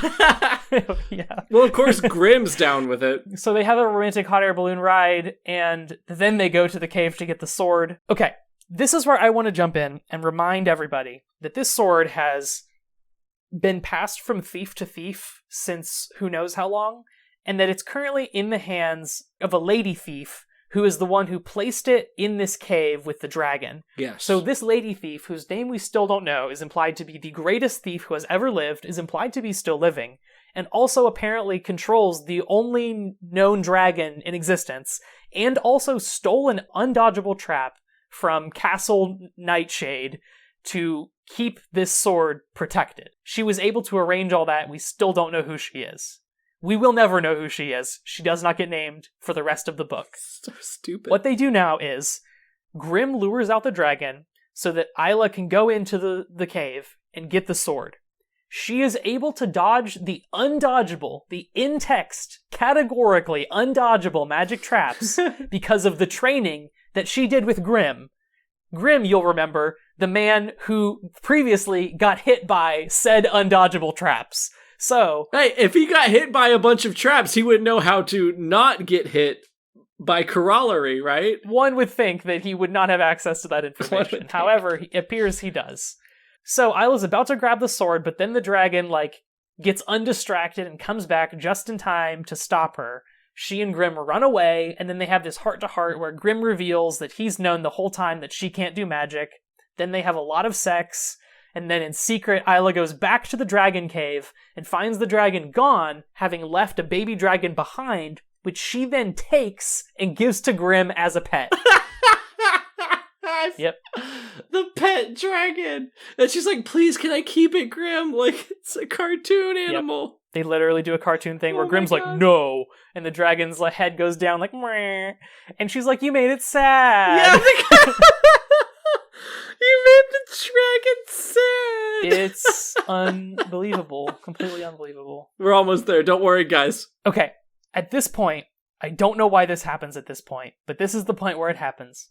Isla breaks her promise to Oro and unlocks the vault, which she can now do, for some reason, by both using her crown and also bleeding her hand on the door. I think it's maybe because she unlocked her Nightshade powers fully, but I don't think the book actually says why now. The vault turns out it's empty, but then Terra shows up and mocks Isla like an anime villain. She's like, you thought you'd solved it all, but no, you really did exactly what we wanted the whole time. It is really hard to overstate, at least for me, how jarring this was, given how little we know about Terra at all, except that she trained Isla since childhood and seemingly, genuinely cared about her health and well-being as a ruler, even if she was lying to her. Yeah. But despite Isla being, really powerful now, Terra is able to just, match her in combat. They're both, literally throwing entire trees at each other in this big fight, and she then, whacks Isla over the head, and Isla loses the fight, and then she's like, thanks for opening the portal. And then she walks away, and that's it. That's all she wrote. Then we're back in the past again. Oh my god. And Isla's walking through the woods of Wildling, and she finds the sword. She just finds it, and that's it. It's there. It's sticking out of the ground. Guess that could have happened the whole time, but happened now. So she takes the sword to Grim, who reveals that he knows that she's a Nightshade descendant of one of Grim's former generals / friends, that the Star Stick was originally that guy's.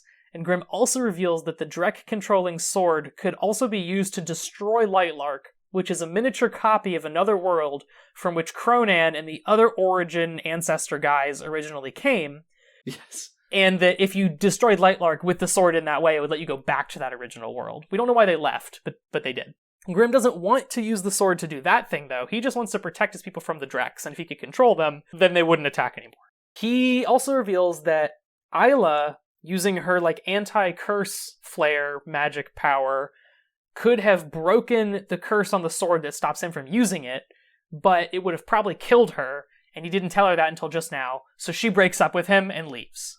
Cool. Then we're back in the present. Isla is passed out on the floor, and Oro takes her home. She tells everyone what she knows now, and the next day, Grim is supposed to show up for the big battle, so Isla goes to the Oracle again like she was told to do, and the Oracle tells her she's either going to kill Oro or Grim, one of them definitely for sure, but who knows which one.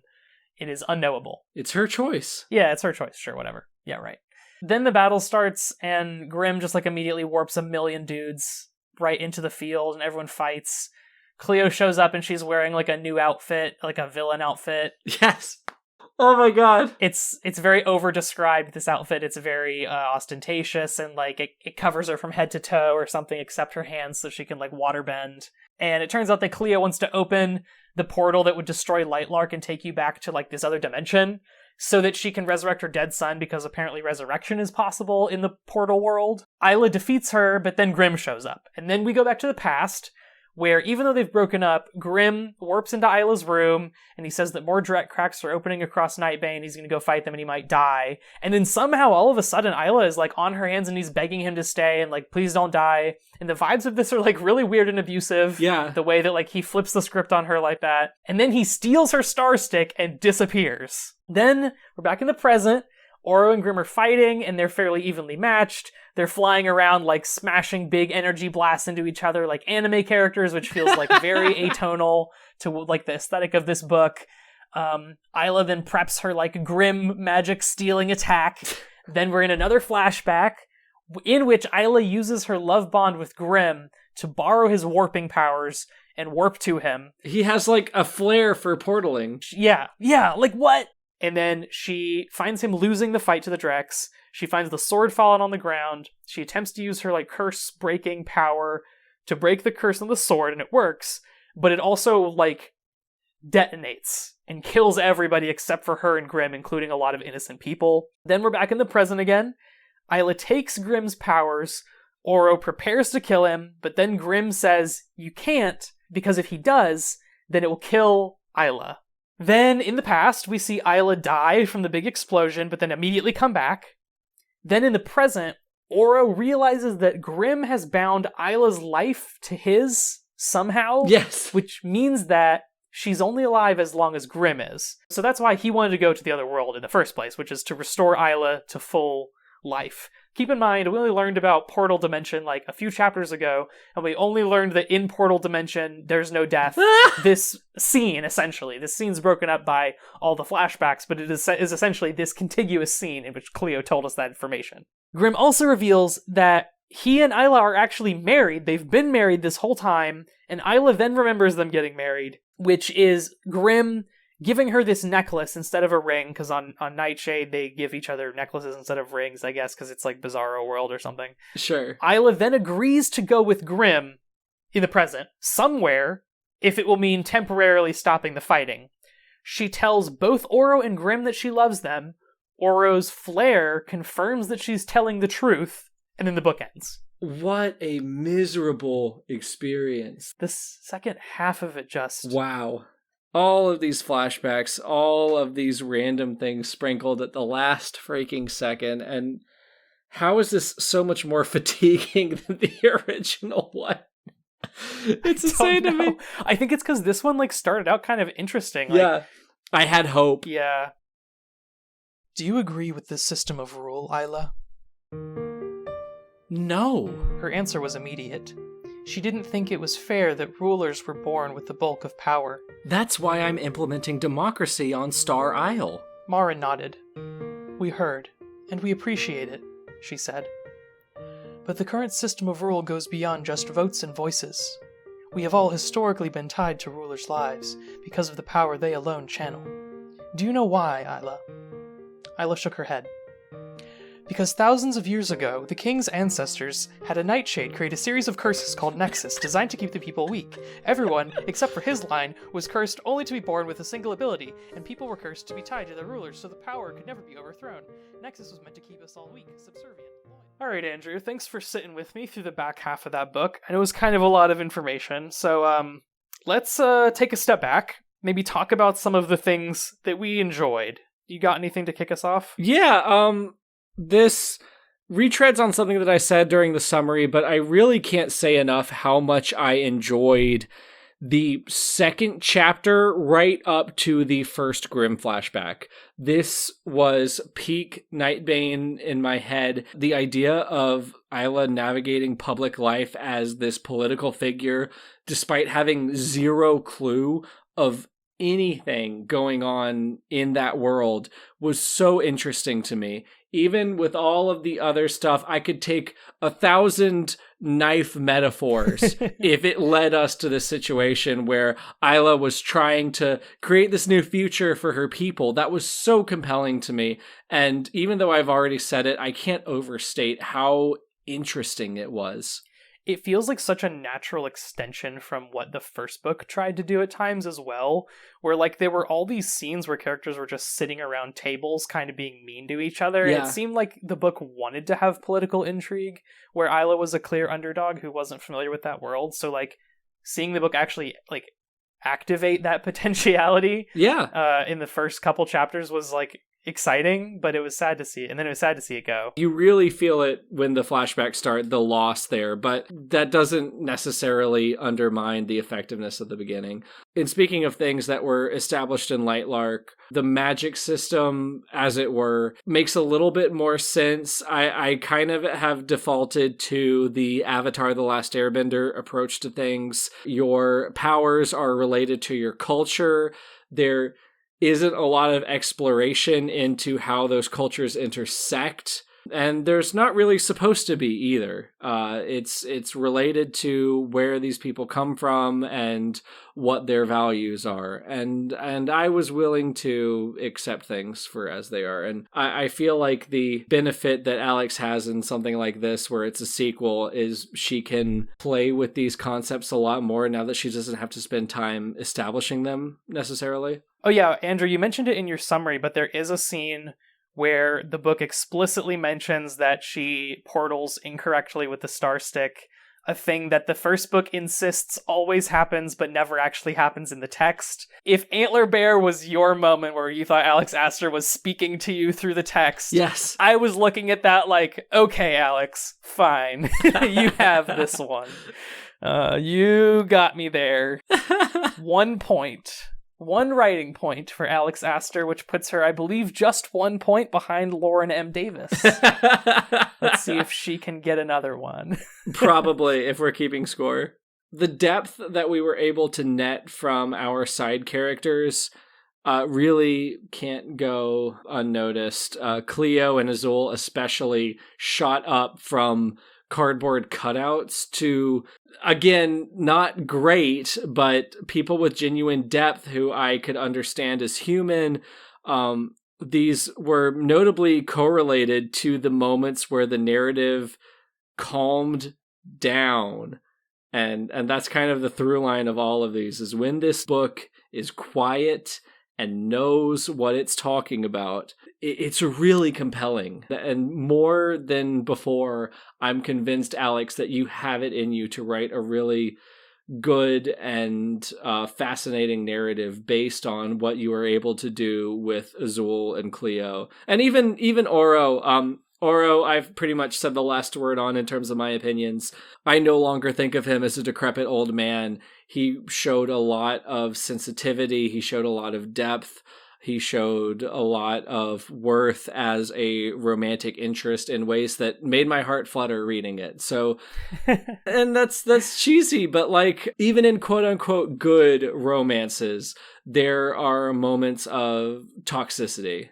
And to have Oro be this wholesome guy was just so refreshing, and I'd love to see more of it moving forward. It makes him a much like clearer counterpoint to Grimm, which is I think what they wanted from the start. Yes, they being Alex Astor. So it makes sense to take him in this direction. I think it's a really solid move within the genre. And again, maybe that's a function of Grimm not appealing to me in the slightest, consent and knowledge issues. I don't feel like forced secret marriage is that attractive, but yeah, hey, jeez. Whatever floats your boat. Yeah, Grimm's just a bad guy. Grimm's just a bad guy. I don't feel like I have anything necessarily complex or interesting to say about him. He's just a bad guy. He kills his own people all the time. Right. He kills his own soldiers. He kills a lot of thieves. And we're supposed to just like him, I guess, because like it's all him showing off for her, defending her against stuff. None of that is as impressive to me as Oro realizing that Isla is depressed and anxious and not taking advantage of her mental state, despite her asking for the contrary. I'm so hung up on that in a positive way, because that's so mature, and again, Yaros wouldn't do that. Whoever wrote ACOTAR, Sarah J. Maas, wouldn't do that. You did, though, and I think that means something. The prose in relative terms, is so much better. The knife metaphors were really bad towards the beginning, but again, I chalk that up to vestigial scenes from Lightlark that you had to include here. There's not a lot of the single word paragraphs where she'll hit enter and then say another synonym. She won't say Isla was enter trapped, enter stuck, enter unable to get out. There wasn't a lot of that this time around, and I really appreciated that. I don't know if that's an objective thing or relative to Lightlark, but I still think it's worth calling out. Yeah, those were definitely pretty much gone. Some of the like Marvel zinger lines at the end of chapters are still kind of hanging around, like the last guy at the bar at 3 a.m., but like they're not as prevalent, so I'll call it improvement. Yeah. Despite the feeling of obligation for some of the stuff in the end, especially the flashbacks, especially the preparing for war, there was enough thought given to how Isla is going to be ruling Starling and ruling Wildling. There's enough lip service given to that to where we can see that Isla still cares about these people and she's trying to come up with a way forward despite all of these challenges that are arising. So I do ultimately have hope for book 3 that this will culminate into something that I think is interesting or at least understandable from her perspective as a queen or a ruler. Yeah, I'll be really curious to see where things go from here, like on a political angle. If we continue the trend, it'll be even more of that, which I think would be a good thing. Was there any other good stuff in this? I didn't have anything else that I didn't already say in the summary. Yeah, yikes. Sorry, Alex. So, yeah, ultimately, I think this is a better book than Lightlark, to the point where I would recommend reading this book first. If you have to read the series, start with this book, and only touch Lightlark if you absolutely feel like you have to, because everything that Lightlark established was either implied or done away with in Nightbane. So... Yeah, it does feel really weirdly divorced from it. The effects of the curses being gone is basically there are no effects. Nobody seems to care. Like, life feels exactly the same as it did before. Yeah. People mention the curses being gone, but like, there's no big Sunling celebration where they can all go out during the day. There's no... I mean, the Skylings, like, do fly. They fly now, but they don't, like... but they don't, like, have a big celebration for the fact that they can fly now again. Right. The Wildlings spend the whole book getting shepherded around by random characters off screen, so they don't really celebrate not having to eat hearts. Like, things just keep happening. Things just keep happening. It's ridiculous. So yeah, I got nothing else for good stuff. All right. Isla opened her mouth, closed it. Grim leaned closer, so they shared breath. When you finally do beg me to touch you, and you will, you won't want anyone else to touch you ever again, Heart-Eater. His voice was a dark whisper against her ear. Late at night, you will think of me touching you, with my hands. My mouth. Isla's chest went tight at the words, his proximity. Her insides puddled. She was hot everywhere. And you will dream of me too. Isla closed her eyes tightly, trying to force herself to be repulsed by his words. Then she opened them. Both Grim and the Nightshade, who had poisoned her, were gone. Alex, despite the improvements made here, I'm sure there's still more room to grow, so I thought I'd hand it back over to Jay to see maybe places where we think you fell short of what Nightbane could have ultimately been. I hate to be this person, but I know that countless smug bloggers the internet over will want to hear this. So in the interest of appealing to that oh-so-important demographic, I feel like we have to address the fact that this book confirms, unambiguously, that this entire time the Wildling curse was indeed that they could eat only hearts. Yeah. The book says something along the lines of, they had been getting a steady supply of hearts.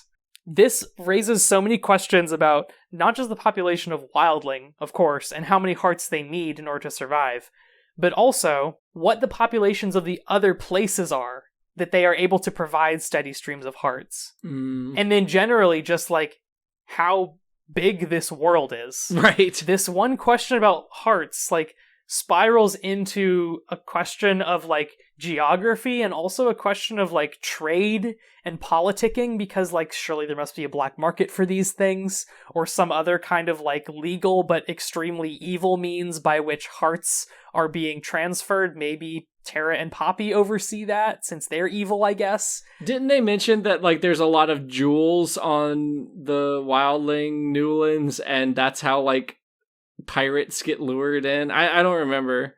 That's something in Lightlark. Sure, but like where are these pirates coming from and how are there enough of them to feed the whole country? Is the whole country like 100 people? That would surely explain why they're able to all be moved at once constantly. Right. There's like 12 of them. There might only be like a couple hundred at most wildlings. It's kind of like with the Starling thing. Like, who are the aggressors in this case? Who is the other party that's causing this? And is it a big snake lady? And is it a big snake lady who we were introduced to at the 75% mark and then dropped suddenly? It's a problem in this big like fight scene at the end because we need to understand how big the like populations, not the populations necessarily, but like the forces, the size of the forces of like our enemy combatants are in this big pitched field battle. Right. Which is kind of going for like a end game, but also like Lord of the Rings. Yes. Final fight type of deal where all of the characters are there, but also like a lot of extras are there, just sort of like smashing each other up.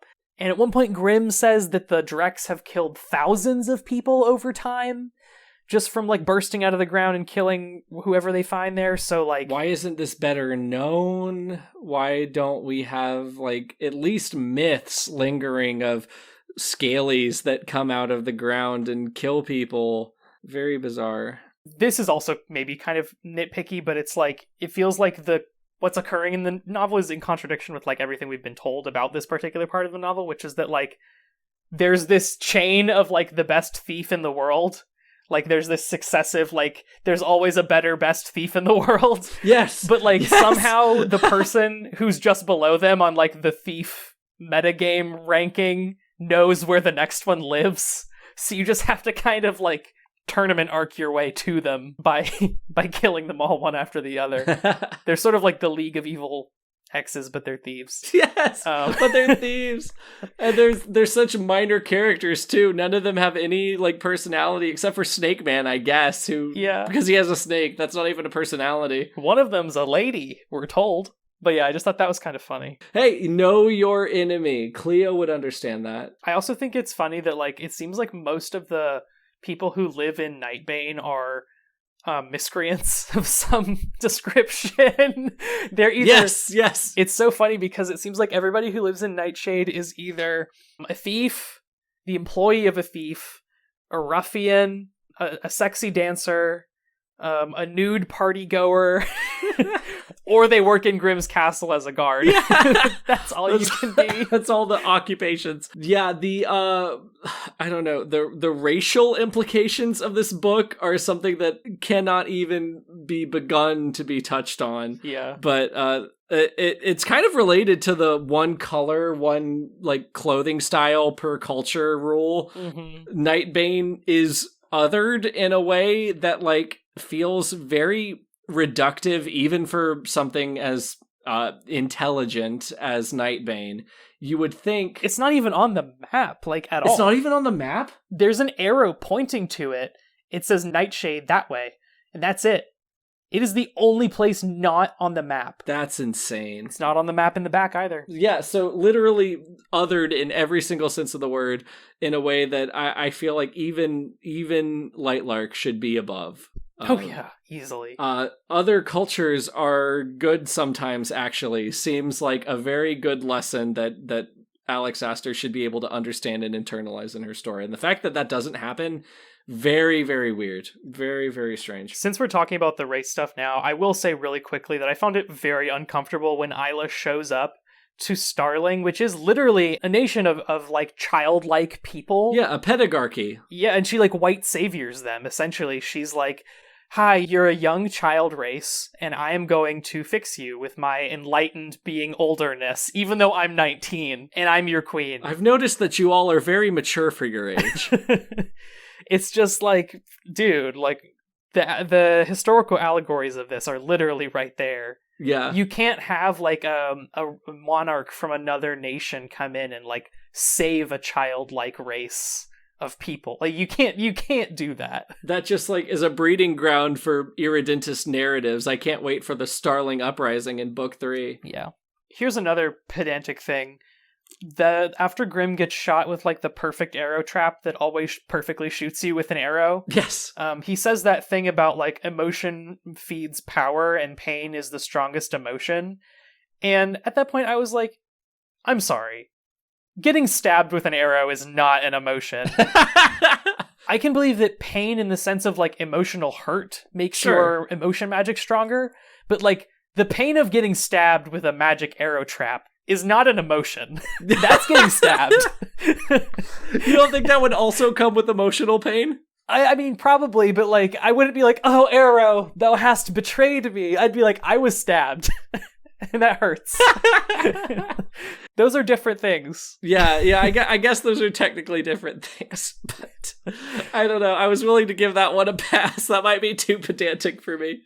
Fair enough. You know, it's just heightened states of any variety. Yeah, it was page 300 and I was, like, kind of getting mad. So, and I feel boring, like, nitpicking on this stuff, but, like, the book continually insists on telling this information, which, like, can't help but raise these questions, which, yes, are very rote and very boring, but, like, if you don't want me to ask these questions, then, like, find a way to not make the story require these pieces of information to make sense. It adds up. They might be nitpicky taken in a vacuum, but they really gather steam over the course of the narrative.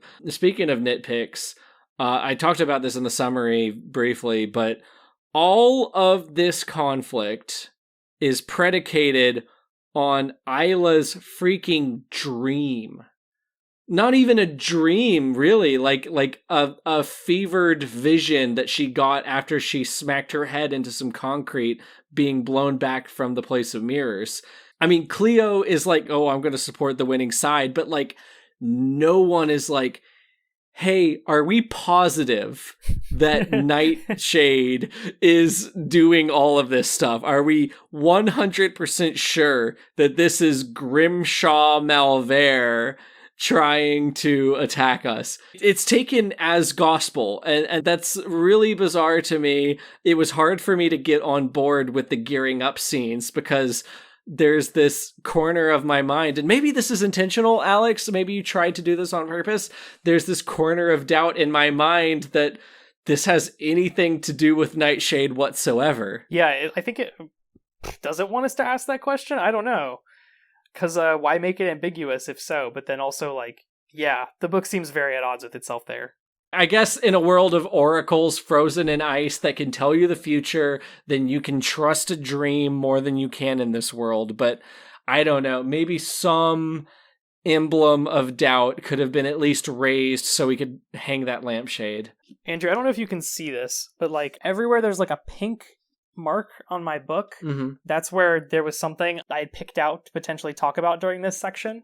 There's probably 50 of them. Let's do it. These are all just potential things, but, like, as I'm looking at it now, I'm just like, okay, the big issue is not any of these things individually, but it's that there's so many of them.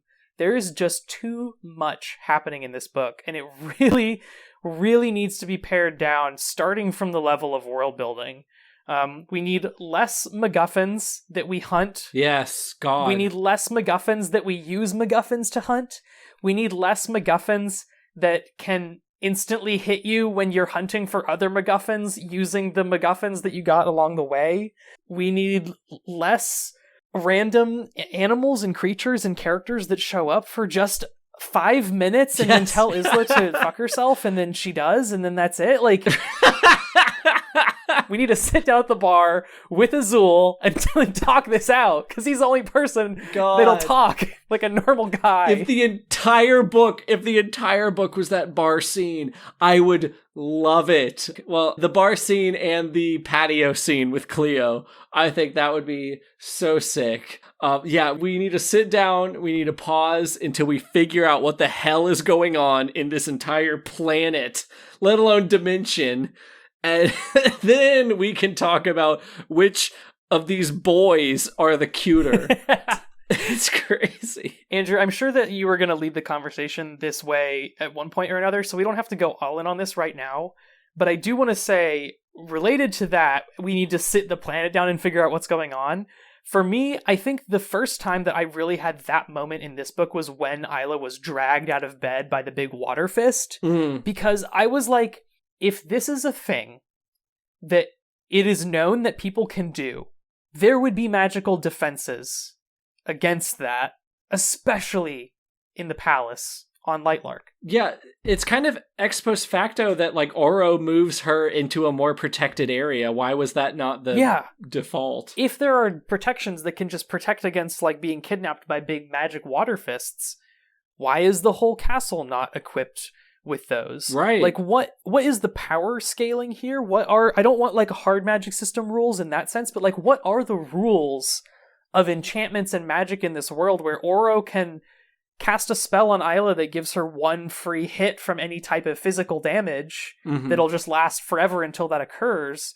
But also one of the most powerful entities in the world, even if she can't access all her powers consciously yet, can just be like grabbed in the night by some random people who she's then able to quickly kill once they're actually fighting her. Yes. It really feels like nobody asked her down and said like, hey, let's really talk through this world building and how this is supposed to work. Yeah, it doesn't, these things don't make sense like coexisting in the same world. I feel like her editorial team let her down in that way. Because somebody should have said something, because this is not good. Yeah. And I feel bad for her. Alex got screwed over somewhere. Somewhere, somehow, someone failed this woman. Yeah, really. They really did. And I don't know if it was the fact that like she was already famous, and so like the fact that the book was going to come out was already a given, and like everybody was just passing it along to try to get it out quickly. But yeah, she was let down big time. That people didn't work with her more on this. There are too many characters. There are too many objects. The ways that characters and objects are introduced is never right. There's a dinner scene where we get the proper noun for just about the entire cast, but we are led to forget entirely about all of them until they appear in their respective times, which makes you wonder, why did we have this dinner scene? Why try to do this? Not to have another Game of Thrones thing, but they did that there too. Is that something that you felt like inclined to reproduce, Alex? That have all of the major characters in a banquet together and then have them dispersed throughout the novel? It's kind of bizarre because I can see the intent and I can see the nidus, but when you shoot off in the wrong direction, there's nothing we can do but try to get along for the ride. And I think that manifests in how abysmal and miserable our summary is going to be, because there wasn't any control. There wasn't any guardrails put upon you, Alex, while you were writing this. Yeah, and that's not even to say that the goal of the publishing industry is to like put up barriers around what authors can and can't say. But it is the job of editorial teams to like point out when a book is just not sensical, when it is internally inconsistent and incoherent, when its own world is built against itself. And no one did, I guess. I think this is a good time for me to introduce what I think is like the great irony of this book in particular, but also, of course, Lightlark. And maybe even like Alex Astor herself. Sure. Which is that I think by blowing up on TikTok, she on one hand got exactly one of the things that she wanted, which was like attention and fame as a result of her writing. Of course, like what writer wouldn't want that? That's a totally normal thing to desire as a writer. Yeah.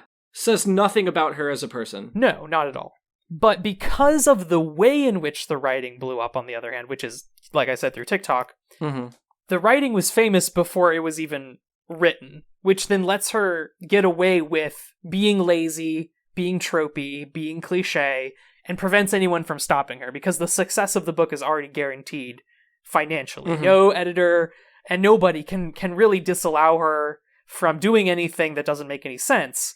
So while she did get the thing that she wanted, in the sense that, like, she got the end result, which is, like, the popularity as a result of the book, what she sacrificed in order to make that happen was the book itself, in a way, right? Yes. So, like, right. she has skipped the steps to get her to the place and just gotten to the place. So, like, she is a Forbes 30 under 30 now because of this book and because of Lightlark. But everyone knows that the book is bad. Right. And everyone will know forever that the book is bad. And if they know her, they'll know her not as a writer, which is, I think, what she genuinely wanted to be known as. Sure. But rather as the person who blew up on TikTok selling a book that hadn't yet been written. And she was the impetus for, like, this new way, potentially, of marketing books online. Yeah, and watch our live stream for more detail on that. And it's hard to read that as anything but a tragedy for Alex. Yeah. Someone's takedown is going to survive. Like, people are going to be watching Crimson Rogue long after people stop reading Nightbane. And I think that sucks. I don't want that for anyone. Like, any writer, except for maybe Ben Shapiro. I don't really care what happens to that guy. I wouldn't want that to happen to anyone. It's kind of purgatorial. Yeah, it's really horrible. Like, the concept of her writing, which I'm sure is very dear to her emotionally, is going to go down forever as, like, a cautionary tale against being a writer or an artist that sells out. Right. And, like, in light of all of that, I think, and this is purely speculation, that there is a reading of this book in which all of those instances in which Isla is, like, yelling at somebody in the book that she is a queen and you have to listen to her and that, like, she knows what she's doing, it feels like it could potentially be Alex, like, consciously or unconsciously expressing her desire to, like, have, like, an authoritative voice in this conversation about her own work and, like, trying to reclaim it, and not having anyone listen necessarily. Right. Because, like Isla, her actions are not actions of a person who understands the thing that they're doing. So in the way that Isla, like, literally just doesn't know how to be a queen, and, like, that is and isn't her fault to various degrees, Aster doesn't yet know how to write this kind of romance book, and that is and is not her responsibility to different degrees. Again, just like different people should have taught Isla how to rule better, even though she was locked in a room, people at Abrams should have been like, hey, we know that you've already made us $1 billion, but you probably don't want your name on something that isn't good. Yeah, right. And I, like you said, not to just go in circles, but it is a tragedy. It's kind of a Faustian bargain where she has sacrificed the writing in order to be a famous writer. And I think that sucks. And that's what makes that narrative so compelling. And I think, again, it's kind of like with Handbook for Mortals, where all the best parts of that book were self-insert / pause because it comes from personal experience. I was at point to completely forget about Lightlark. Yeah. If Nightbane was a great book, we would be here today in a completely different context. The parts that resonated with me, like Jay said, felt autobiographical. I resonate with someone who got what they wanted but in the wrong way. I resonate with someone who has authority but has no experience to back it up. I cared about Isla in that situation. I wanted to see her overcome this. I wanted to see her learn how to rule. And if we're following this as like a meta-narrative, I want to see Alex grow as an author. I want to see her create good literature. Yeah.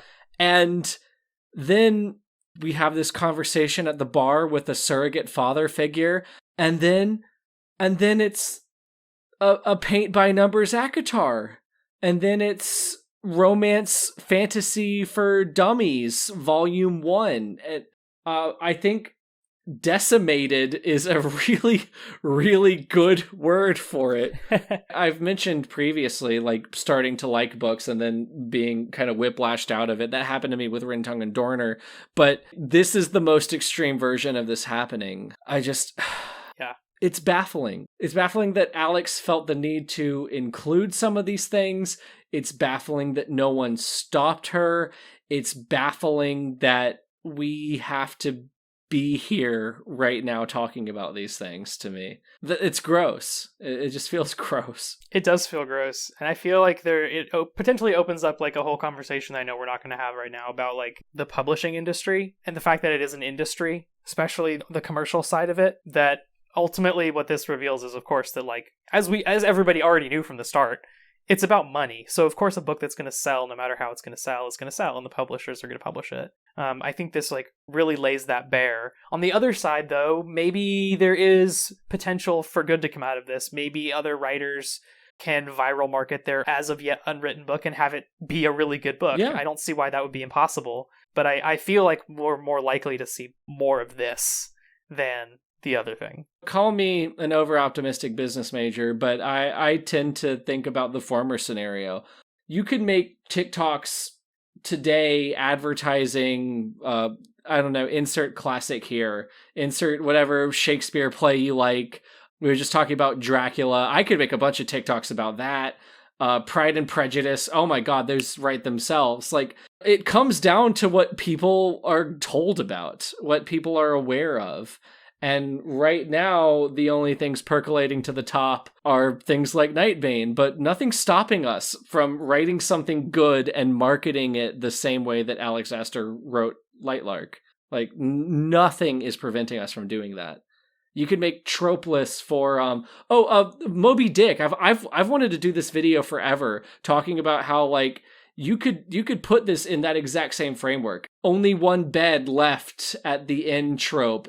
It has forced proximity trope. Nothing's stopping us. I feel like this being a bad book that has somehow broken out of the mold is not an indication that we need to give up marketing good books. Oh no, I wouldn't say that at all. But I do think it's a little more likely that people like us are going to see this, who might potentially at some point be interested in viral marketing a book that we really genuinely think is good, and maybe even actually is. But the other, and I would suspect more sizable number of people that are going to be doing that, is people who maybe write their books with AI, don't actually care about the contents, but know how to make something that is likely to go viral, market it the same way as this, and then that sells a whole bunch. I mean, what are you going to do? People have written crap forever. I just think it's a bummer that that's this kind of stuff that could very easily take up so much airtime. We're just going to have to be louder. It might surprise you, but I want to help you. Her eyes narrowed. That does surprise me, Isla said. Vines crawled up the cliff until they reached her balcony. They didn't stop until they wrapped around Isla's arms and down her palms. Considering you tried to kill me.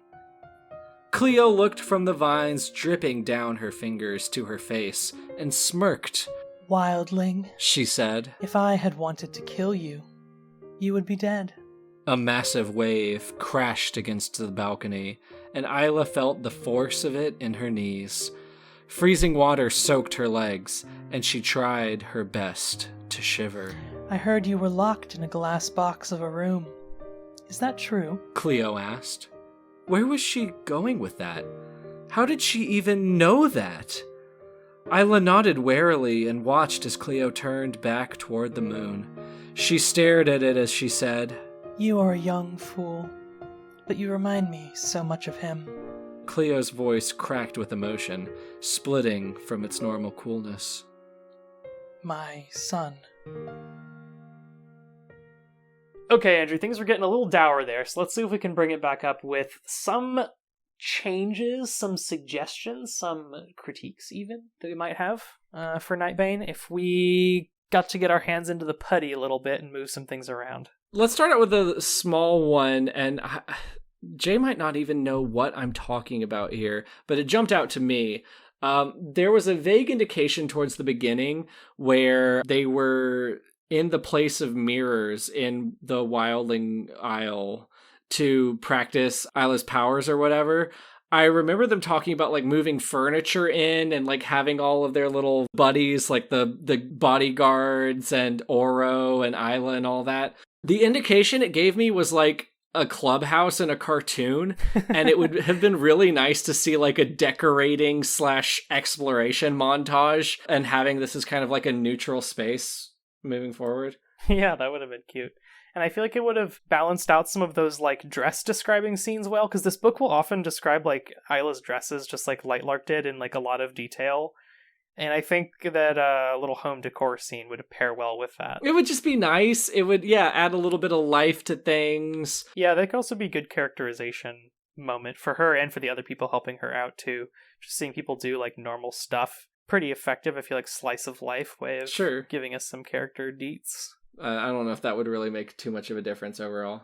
When you said that thing earlier about we need to sit down and figure out what's going on this planet, like, that's still echoing in my head, like, actually, because I feel like we need to take so many steps back before we can really start changing things. It feels very much like Nova's playlist in that, like, I think if Alex were to edit this book as it is now, she would have to start changing things on the surface, and then realizing progressively that those aren't fixing the underlying issue. She would have to go deeper and deeper and deeper until she had unwritten not just this, but also Lightlark and needed to start over. And I think a good place to start, if she were to do that, would be, clearly there's like something to her one-on-one character interaction scenes. I don't think we've talked about this yet in this episode, but one of the things that I feel like a decent amount about in the first episode was the one scene that she shares with Celeste that like establishes their friendship feels like very authentic and very human in a way that like many later, more dramatic, emotionally charged interactions don't. So clearly Aster has some kind of latent talent for writing these like more somber moments where two people are sitting down and connecting in like a simple setting. Yeah. And I think that could be, on a very, very fundamental level, something that she could explore in her own writing going forward. Yeah.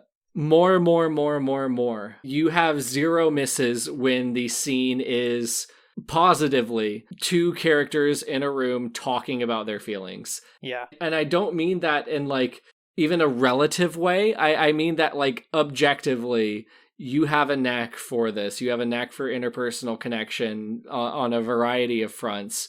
This is something that you really need to lean into as a strength. And it's not bombastic, which I suspect is maybe why she doesn't lean into it so much, because it's harder to sell that. And I mean that in the marketing way, but I really mean it in like the trying to get excited maybe about writing the thing way. Like it's kind of maybe harder to think about like, okay, I'm going to write another scene where these characters sit down and have like a very earnest conversation than it is to think like, oh, today I get to sit down and write the scene where Oro and Grim like shoot big laser beams at each other in the sky. Yeah. Right? You know what I'm saying? Right. Yeah, no one gets excited for that. Like that's a little less emotional labor. Like those scenes where Isla and some other villain of the week are like screaming at each other across a forest as they each throw like entire continents at each other with their earth magic. That's very exciting and bombastic in a way that is not not so much reflected in like the Azul sits down at the bar scene. And yet one of those feels a lot more impactful, and it's not the one where people are getting hit with continents. Yes. I have something. I think this could save it. So we're going to make a lot of assumptions about where we're at right now. So we've said it a million times. All of the Grimm flashbacks suck. They aren't good. Their only purpose is to introduce MacGuffins or minor plot points that could be explained in any other way in the entire world. Even explaining through exposition that Isla remembered XYZ thing without any like diving into the scene, it would work. So there's a little suggestion right there, but what I really think you could do boils down to one word that will inspire fear in a lot of our listeners. Reylo. So okay. I don't know if you've seen these horrible movies, Jay, but Kylo Ren and Rey Star Wars have what's called a force bond. Yeah, they're a force dyad. Yeah, they're a force dyad. Even though they are separated by planets, they can still communicate with each other telepathically in these pocket dimensions where they can't really hurt each other, but they can still interact. But they can pass necklaces back and forth. But they can pass necklaces back and forth, but they can pass moisture back and forth. It's been a long time since I've seen the movies. Kylo Ren can have funny pants. Grimm can have funny pants. Use this idea. Use this concept of a force bond and just supplement that over top of what you already have in the before chapters. Change all the befores to durings. Because during. Well, maybe change the title. But the problem with the Grimm flashbacks, other than the fact that they suck, other than the fact that they completely derail the plot and the pacing and the tone and everything, is that they are completely untransformative. We know that Isla had a secret romance with Grimm. We know that this went really, really deep and that this memory was taken from her.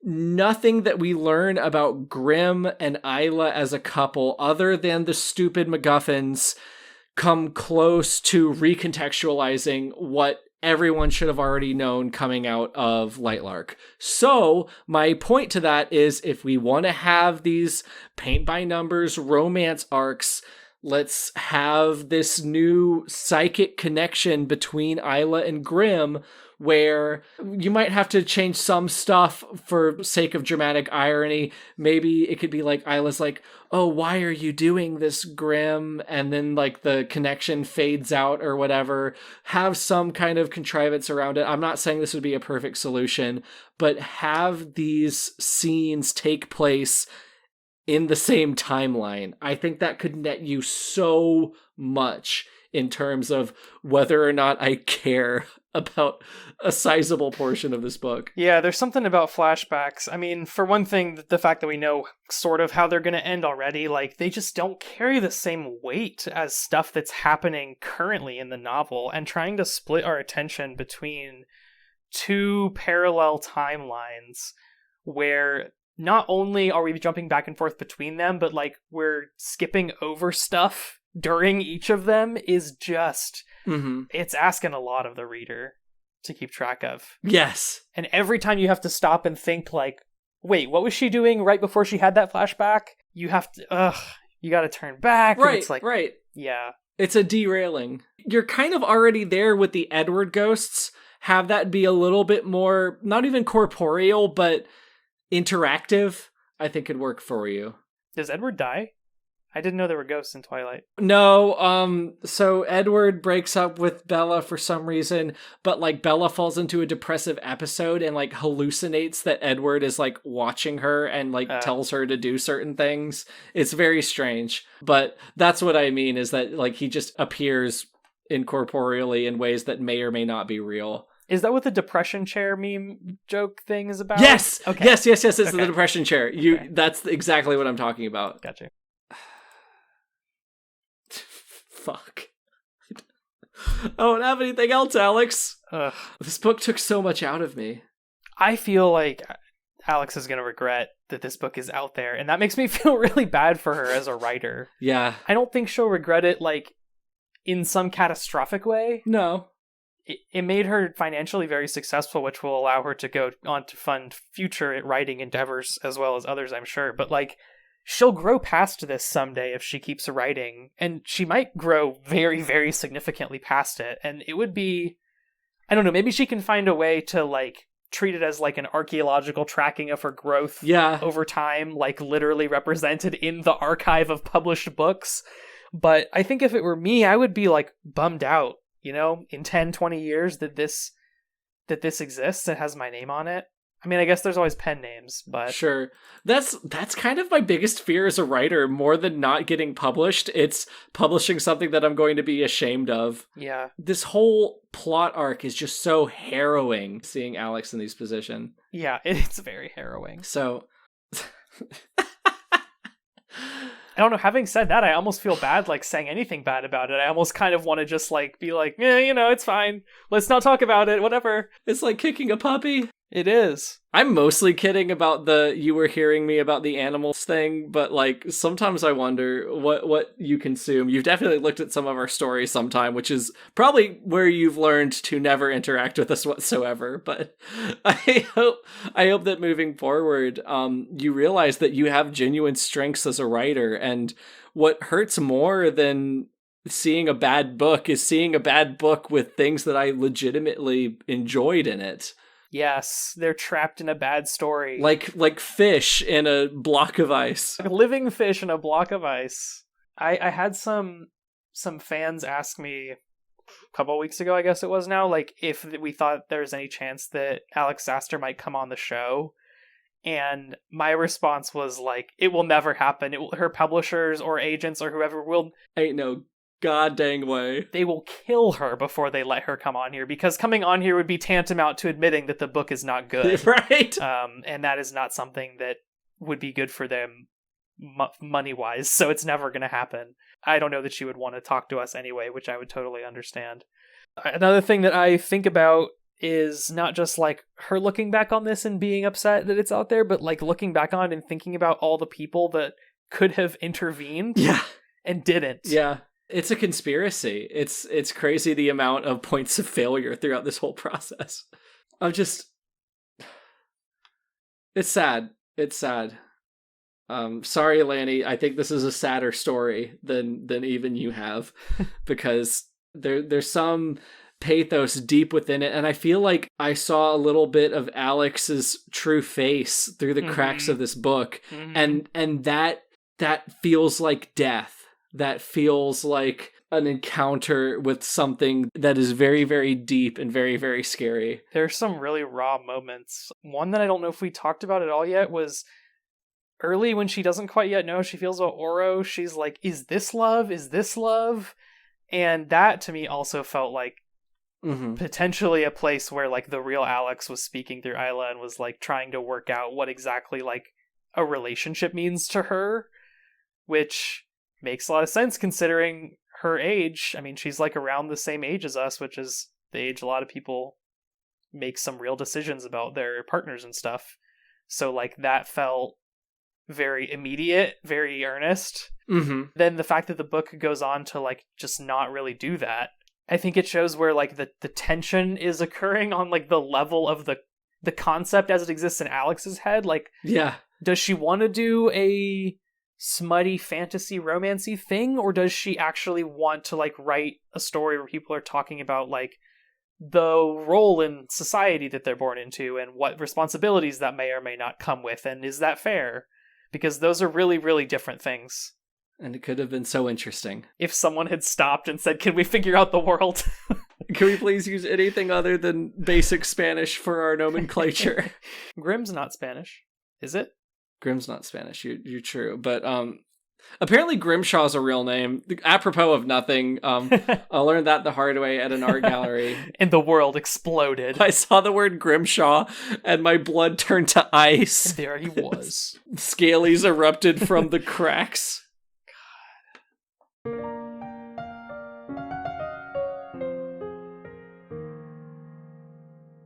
Well, Jay, we must adjourn. Alex, this has been probably the most intense episode of SBU English Club podcast so far.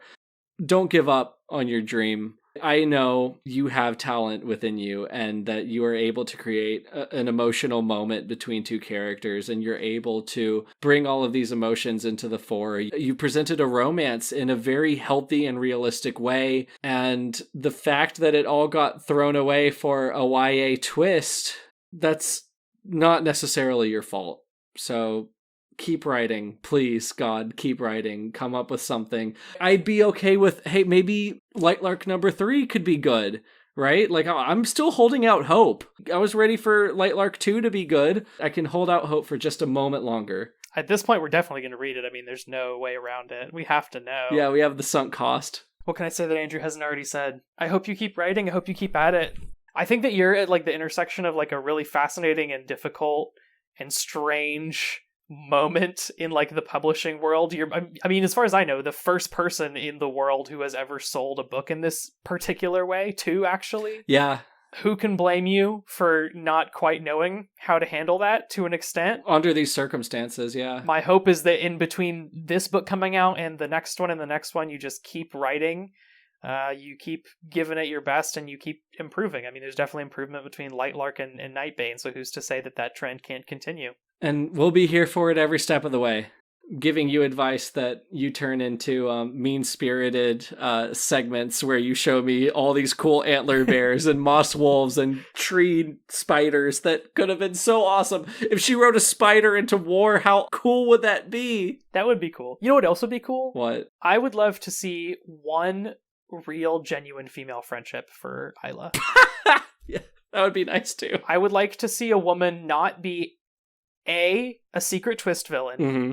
B, an outright evil villain that's just mean, or C, a woman who appears at first to be a romantic rival, but then turns out to be actually just literally no one at all whatsoever. Right. I think that there should be more kinds of women. Yeah, don't worry, she's a lesbian. Oh wait, there's snakes too. They're snakes. There's snakes as well. I think there should be a fifth type of woman that's also not just snakes.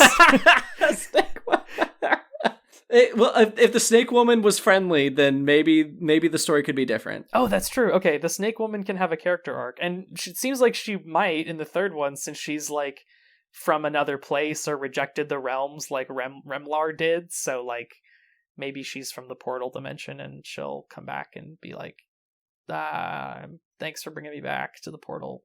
Yeah. Hey, I mean, there's literally a whole new world waiting for us at the end of this portal. I can't wait to find out what the world beyond the portal is like. Is it like show up on Earth? What if it's Do you normal? think Yeah, it's going to be normal Earth. Yes. They're going to show up in Kansas, and that's just going to be their new world. And all of these weird, awful characters are going to have to like attack these Kansas people to gain their land. I think we're going to call it a night before Jay and I start crying. This has been the SBU English Club podcast. Thank you guys so much for tuning in. Once again, we are available at Instagram and Twitter at the handle SBU English Club. You can join our Discord, join in on the conversation where all kinds of crazy stuff goes on. Until then, I think we'll be seeing you guys around campus. Yeah, have a good night, everyone. See you around campus. Let me go, she bellowed, her voice thick, tears falling into her mouth. She tried to wrestle herself away, but Oro didn't budge. He didn't understand. He didn't know how much of a danger she was to him. Grimm's voice seemed to rumble the world as he said, "Let go of my wife." There it was. The final missing piece.